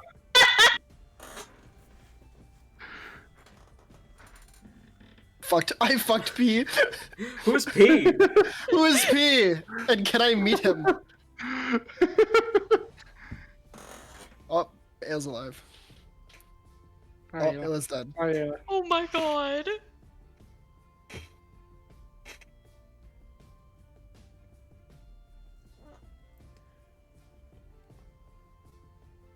I think Ayla might just be dead this time. Mm-hmm. R.I.P. Don't worry, Ayla. I'll come up with an excuse to not go to your funeral. I'll make it a good one. I will absolutely use your name in vain when you die. There will be no respect, just like how you would like it.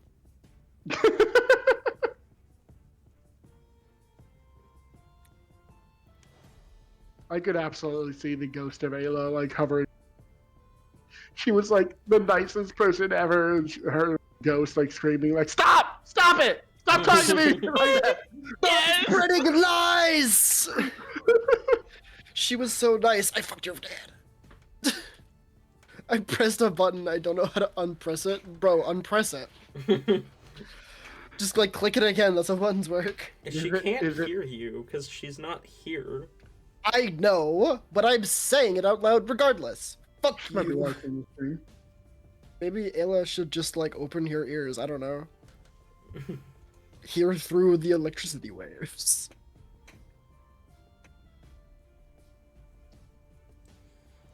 I have no idea what button she is talking about that would cause this. Ayla made a button.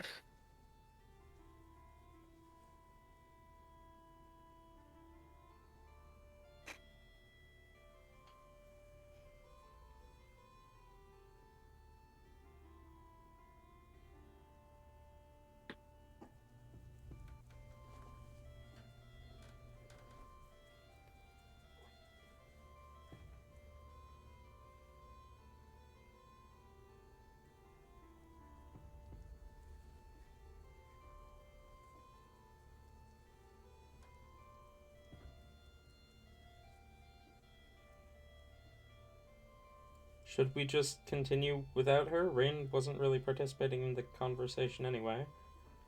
Okay, I guess so. Sure. So, Hyacinth was saying the problem with that is it takes a while. I asked if there was an intercom, but you said no. Mm-hmm. So. Then I asked if we wanted to start a riot instead by And then, publicly announcing it. I mean, if Maybe. What? Hang on, Talzin might be onto something. with the riot idea, I had that like 2 days ago. I don't think a riot would be a great idea, I'll be honest. If we can start a riot, it would draw the warden's attention away from his office. That must be the way down.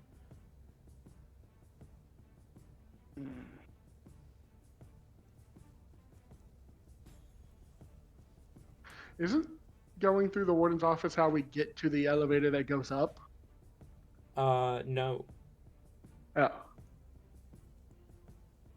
Where's the elevator that goes? It's towards one, like, the front end of the prison. But that's the most heavily guarded end. Yes. Oh. Hello, alive. Are you alive? Hey. I apparently changed Hey. the mode on my headphones and I couldn't figure it out, so I just turned off the entire thing and rebooted the whole system. Nice. Towson suggested we start a riot. I did not- like this Hold idea. on. Towson suggested we started a riot. Hyacinth says he likes that idea. Towson says he doesn't. I didn't suggest we start a riot. I was like, what Wait. what the Wait, fuck? did Towson actually suggest we're gonna start a riot? No. It was his idea. No, no. We were like, we're gonna start a rumor, but that takes a while. And Tel's like, what would we do other than that? Like, start a riot? And that's a bad idea. And then Hyacinth was like, wait, that's a great idea. I like this idea. Let's do a riot, guys. I want prison riot. We're gonna make How League of dare- Legends. How dare you slander my name with these lies? Anyway, though. Wait. Towson only does the. Towson doesn't like it because I think it's a good idea. I think that's a horrible idea. You should I thought definitely it was a not bad do that idea. I thought it was a bad idea when I suggested it. I didn't even suggest it. I just called out that would be the only other course. I hate you people. So, the elevator is through the warden's room. I'm gonna skin all fucking four of you. Hang you on my wall. I'm What? gonna turn you some nice leather boots. Okay. So, Telson said that all in character, by the way. how?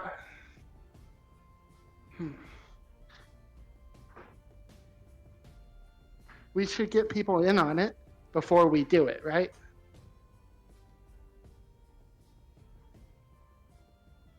Or That may like tip them off though, like if they tell like a guard or something, they might know what's going on. I mean, I don't think the riot thing might not be that bad of an idea for just going for pure chaos, but like A lot of I these think people that- are. I don't think we'd like. I don't think one room's worth of riot's gonna be enough. We'd have to like spread out and cause multiple areas like at generally the same time.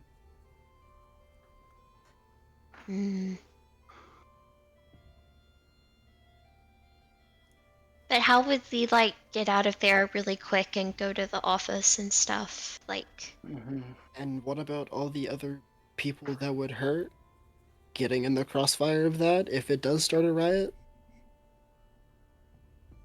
Riots don't hurt, silly.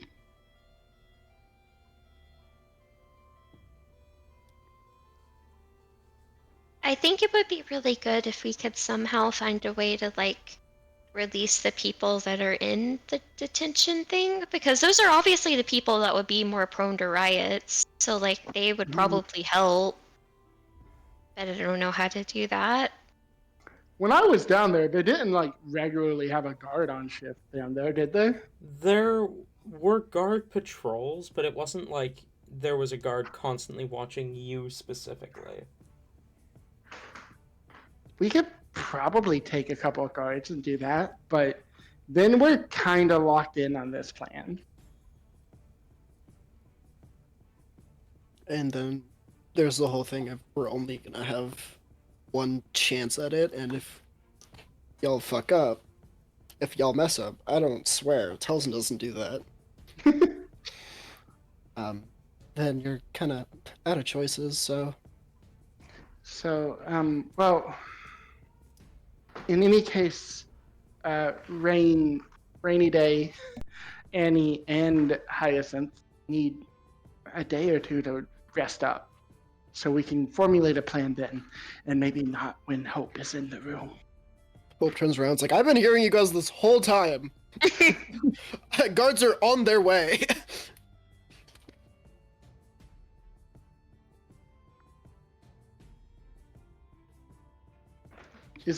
Did you have a plan, Hyacinth? I was formulating one. What were, like, the beginnings of the formulations of yours? We need some way to get access to those crystals. Or to break the anti-magic. Either way, surely both of those things we'd need access to the warden's office. I was trying to think of how we'd get in there without getting caught.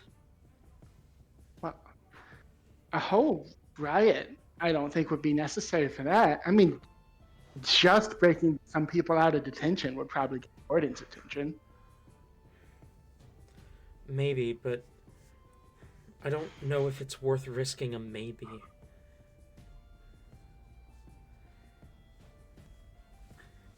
A Citadel-wide riot would guarantee that we get the warden's attention. For that, we would need to trust some people. That's hard to do here. We don't need to trust people, we just need to trust them to be themselves. Vice. He's one of the fighters. All you have to do is say the wrong thing. He'll throw the first punch.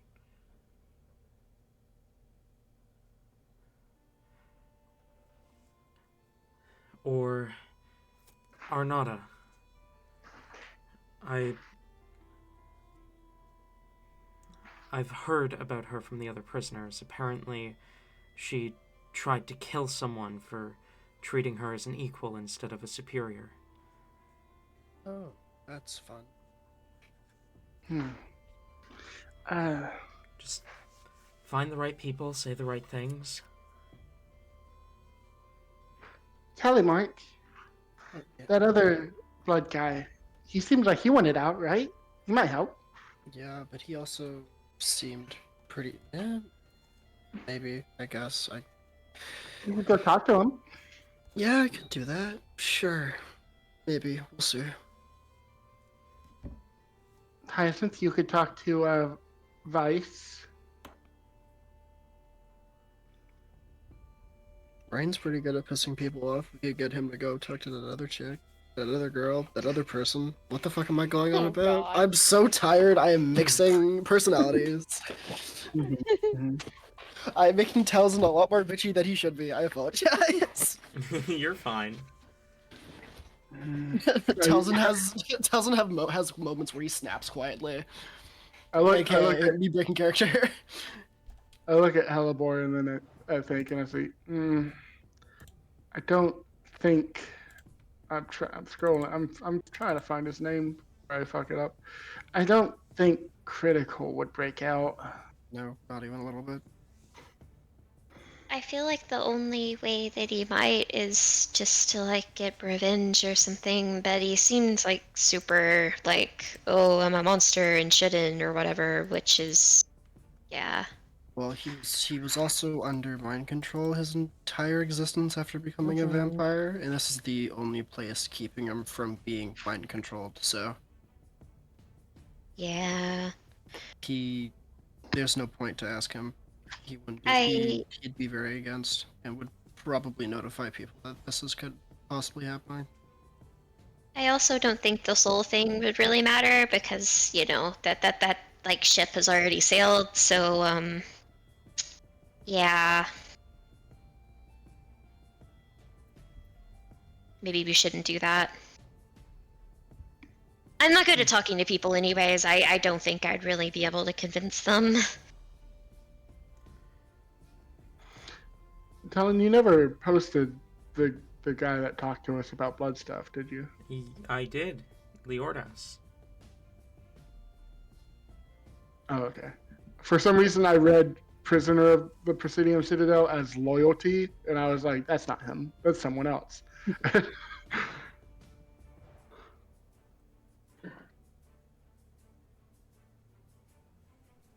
Here, let me add, and Blood Mage, who promised Talzin lessons.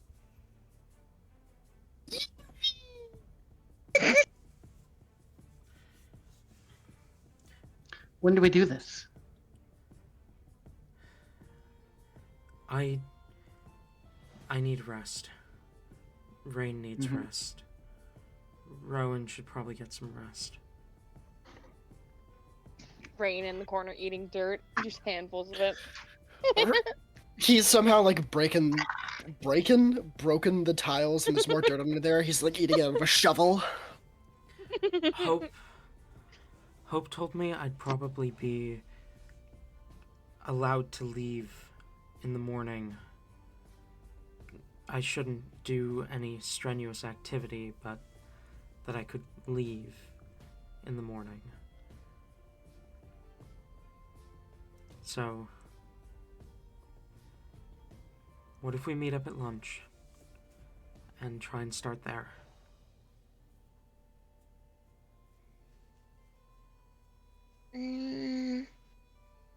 That sounds good to me. I feel like that's like there are a lot of people there, and we could like say the food could be better, and that might upset them enough to want to leave and get better food.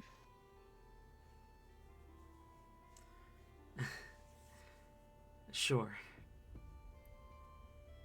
Mm-hmm. But tonight we rest. Yeah, tonight we rest. Okay. It was good to meet you.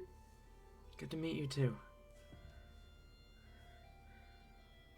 Be kind to Hellebore and to the others. Ellie kind of like scoffs, like, duh. I'm always kind. I'm always kind. Looks at one of them, stabs him, see, kill him with kindness. My knife is named Kindness. It's like very kind, so don't even worry about that. But rest up, Hyacinth. I hope you start to feel better soon. Yeah, I will. And we'll get out of this together. Okay, bye. Good night. Good night. She turns and leaves. Ellie follows. If that's what everyone's doing.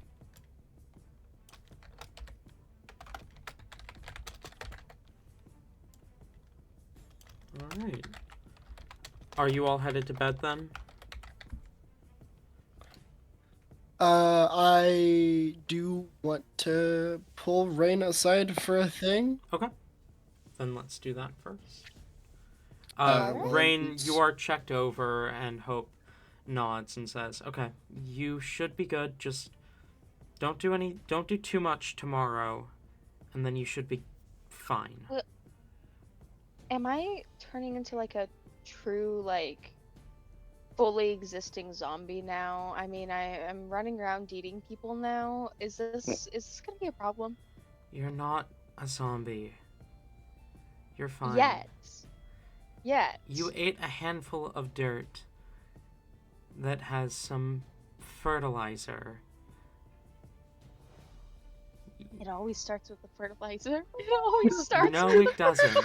First you get the dirt with the fertilizer, then you become the fertilizer, and now you are the zombie! Fertilizer's a gateway drug. Fertilizer is the gateway drug to being a zombie. I love that. It does not start with the fertilizer. What does it start with then? What's the first step? Usually death. Oh shit! Been there. Oh no, Rin! And then being brought back by a necromancer. Oh god! Oh no!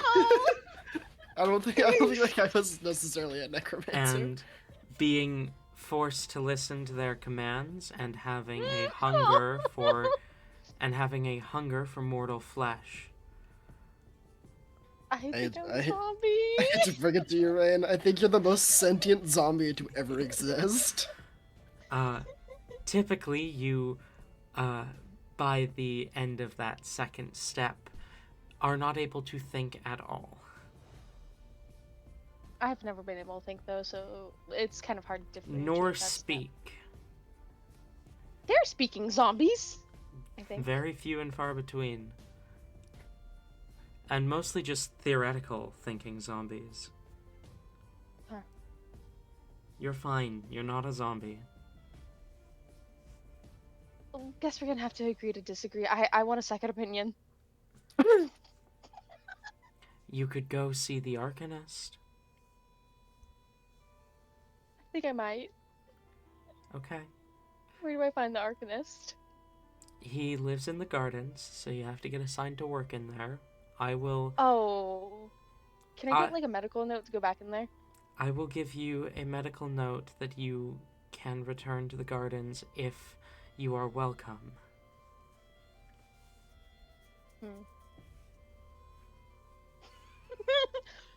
Okay. I'd botch that one, but okay.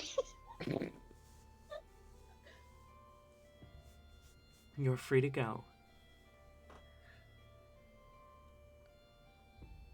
Rain's going to kind of just like stumble back over.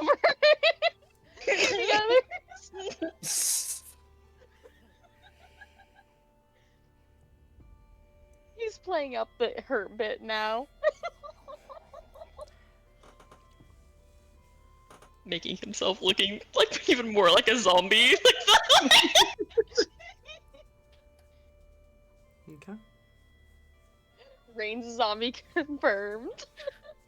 Rain's zombie arc has officially begun. Talzin, Who you're needs pulling Rain vampires? aside.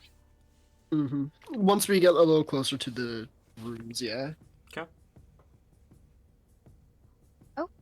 Okay, how does Talzin do this? Does he just like grab him by the hand and just like yoink him? Yeah, pretty much. Just kind of like taps him and then just like need to talk.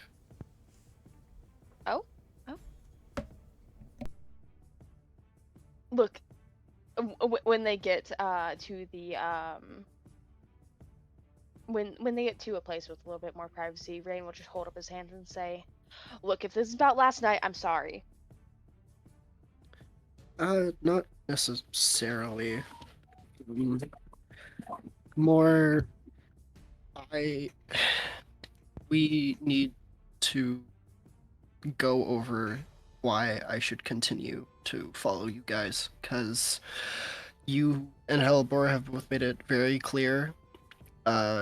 If push comes to shove, you killed me. If we're out there, along with everything else that might happen, with people actively on the lookout for me, probably, I don't see a reason to keep following right now. Are you sure this isn't a conversation we should have with the others as well?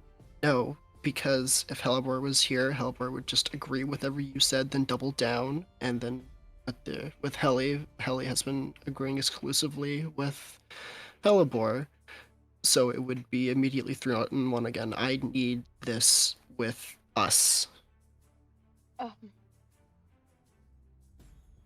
Rain takes a moment and he kind of straightens up, thinking,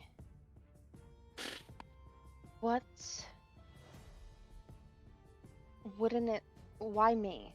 Wouldn't it make more sense for you to talk to, I don't know, Hellebor about this maybe? I mean, if you're right, Hellebor does agree with me, but You were the one that pressed it first, so this makes more sense to me.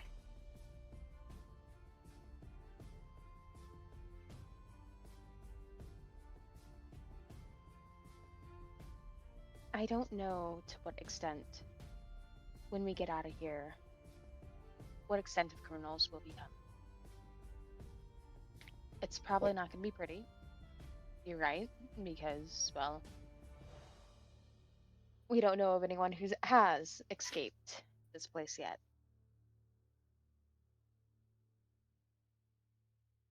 But this place is not... Are you not trapped here? Do you not feel that overwhelming pressure? I feel safe. This is the safest I've been. If you can assure me that at the very least you and Hellebore, or whatever, like the three of you or anyone else we drag on with this, that you aren't going to immediately turn on me if something goes wrong, because you've already said you'd do it. I don't see a reason why I should go anywhere else. Maybe when things are high-strung, we say things, yes, but I wouldn't turn on you. I can't say that given the wrong situation, Hellebore wouldn't, because Hellebore does have the other thing that affects her. And she has even attacked me before, but that's not something... She's learning to control that, I will say. But Yeah, but we that's wouldn't... not really what I'm going off of, considering we I were know. trying to get allies, and you two were being exclusively dodgy and not giving all the information, though you did give some, enough to stay on terms. But then the moment something important comes up, This is part of why it's so important to keep secrets, because now that you know those secrets that you know, it is extremely dangerous. I'm sorry.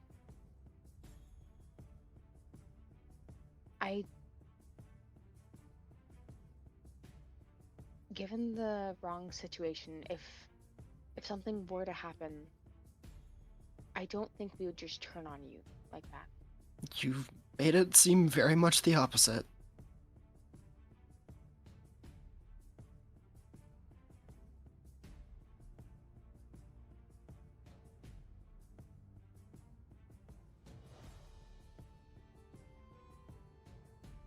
Well,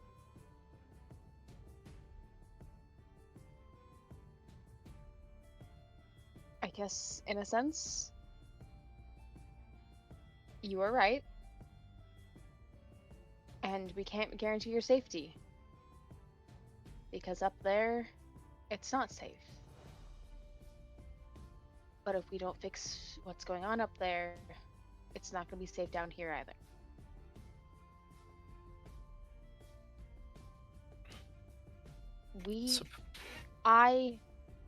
Talzin, I can't stay here because this place, I will not feel trapped. I know that you came from a place where you didn't have any sense of freedom, really, and when you met up with us, we didn't really give you that either. At the end of the day, it will be your choice, whether you stay or go, because that's what you get to pick. You can listen to what I have to say, or the others. You can listen to what these people down here have to say, but you need to make this decision yourself. I hope you stay, but... Or rather, I hope you come with us. Stay with the group. But this is something you need to decide. You have the freedom to do that now.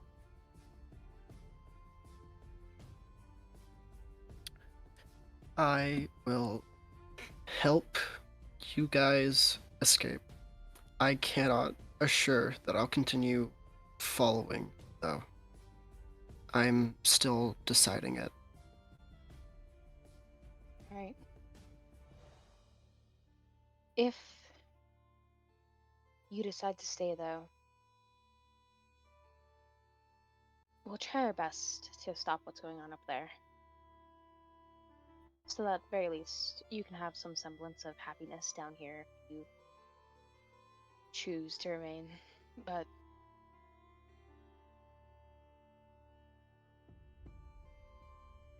I don't know, it's just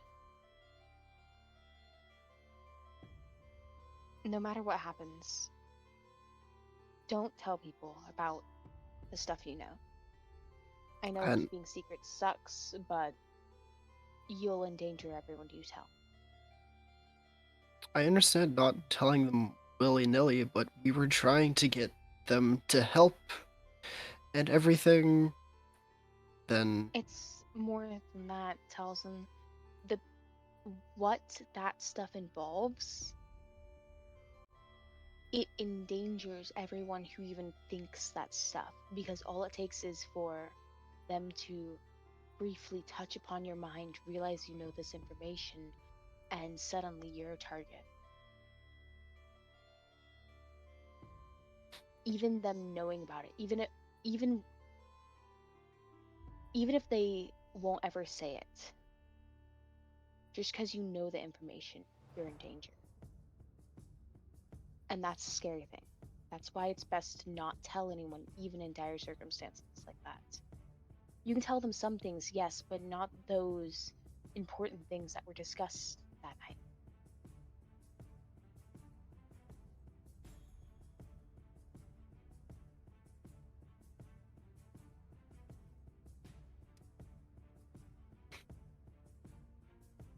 I don't really have anything else to bring up. This was kind of it. Thanks. I'll think on it more. Okay.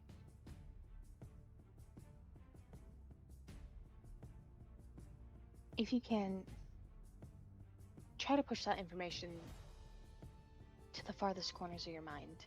Don't actively think it. Yeah, will do.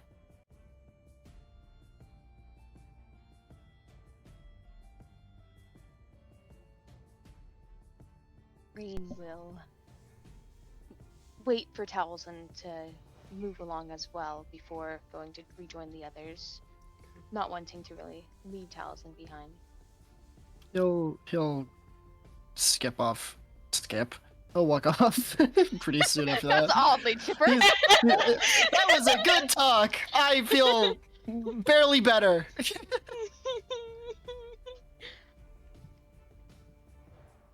Are you guys all headed to bed then? No, we're gonna stay up and rave. Helly is gonna make use of the fact that Rain got held behind and cannot be here to object when Helly is like, I don't know, Rain seems really injured. We should give him the bed by himself, and us two should take the other one. Oh my god. Oh my god. But if we the cuddle energy, it might help. We can just lay on that bed, and then if he decides that he wants to be with us, we can make room. We can make room. Yeah. When they lay down, Helly's absolutely gonna spread her wings so that there's no room. Yeah, fair enough. Okay. As That moment when Rain became the third wheel. Oh no! Helper will always include Rain. Like.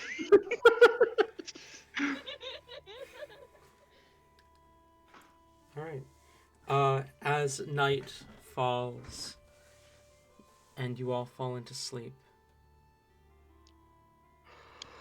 Rain.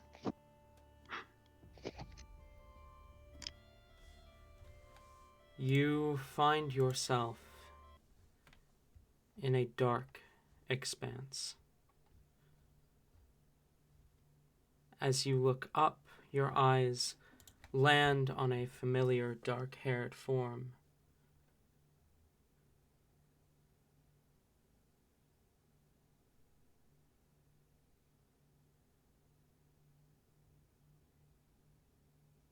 as she smiles at you and says, "Hello again. It's been a while, my descendant." That's where we're going to end tonight's session.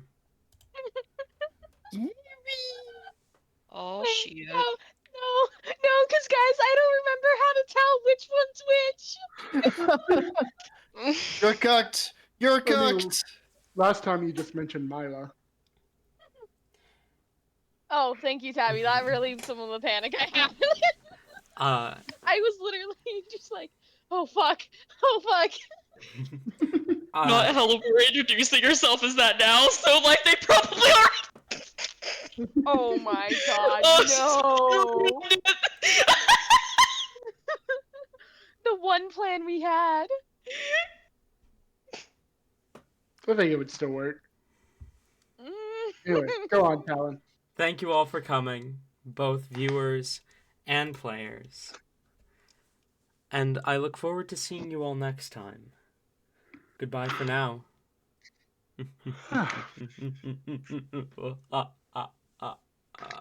Guys, at the end of this is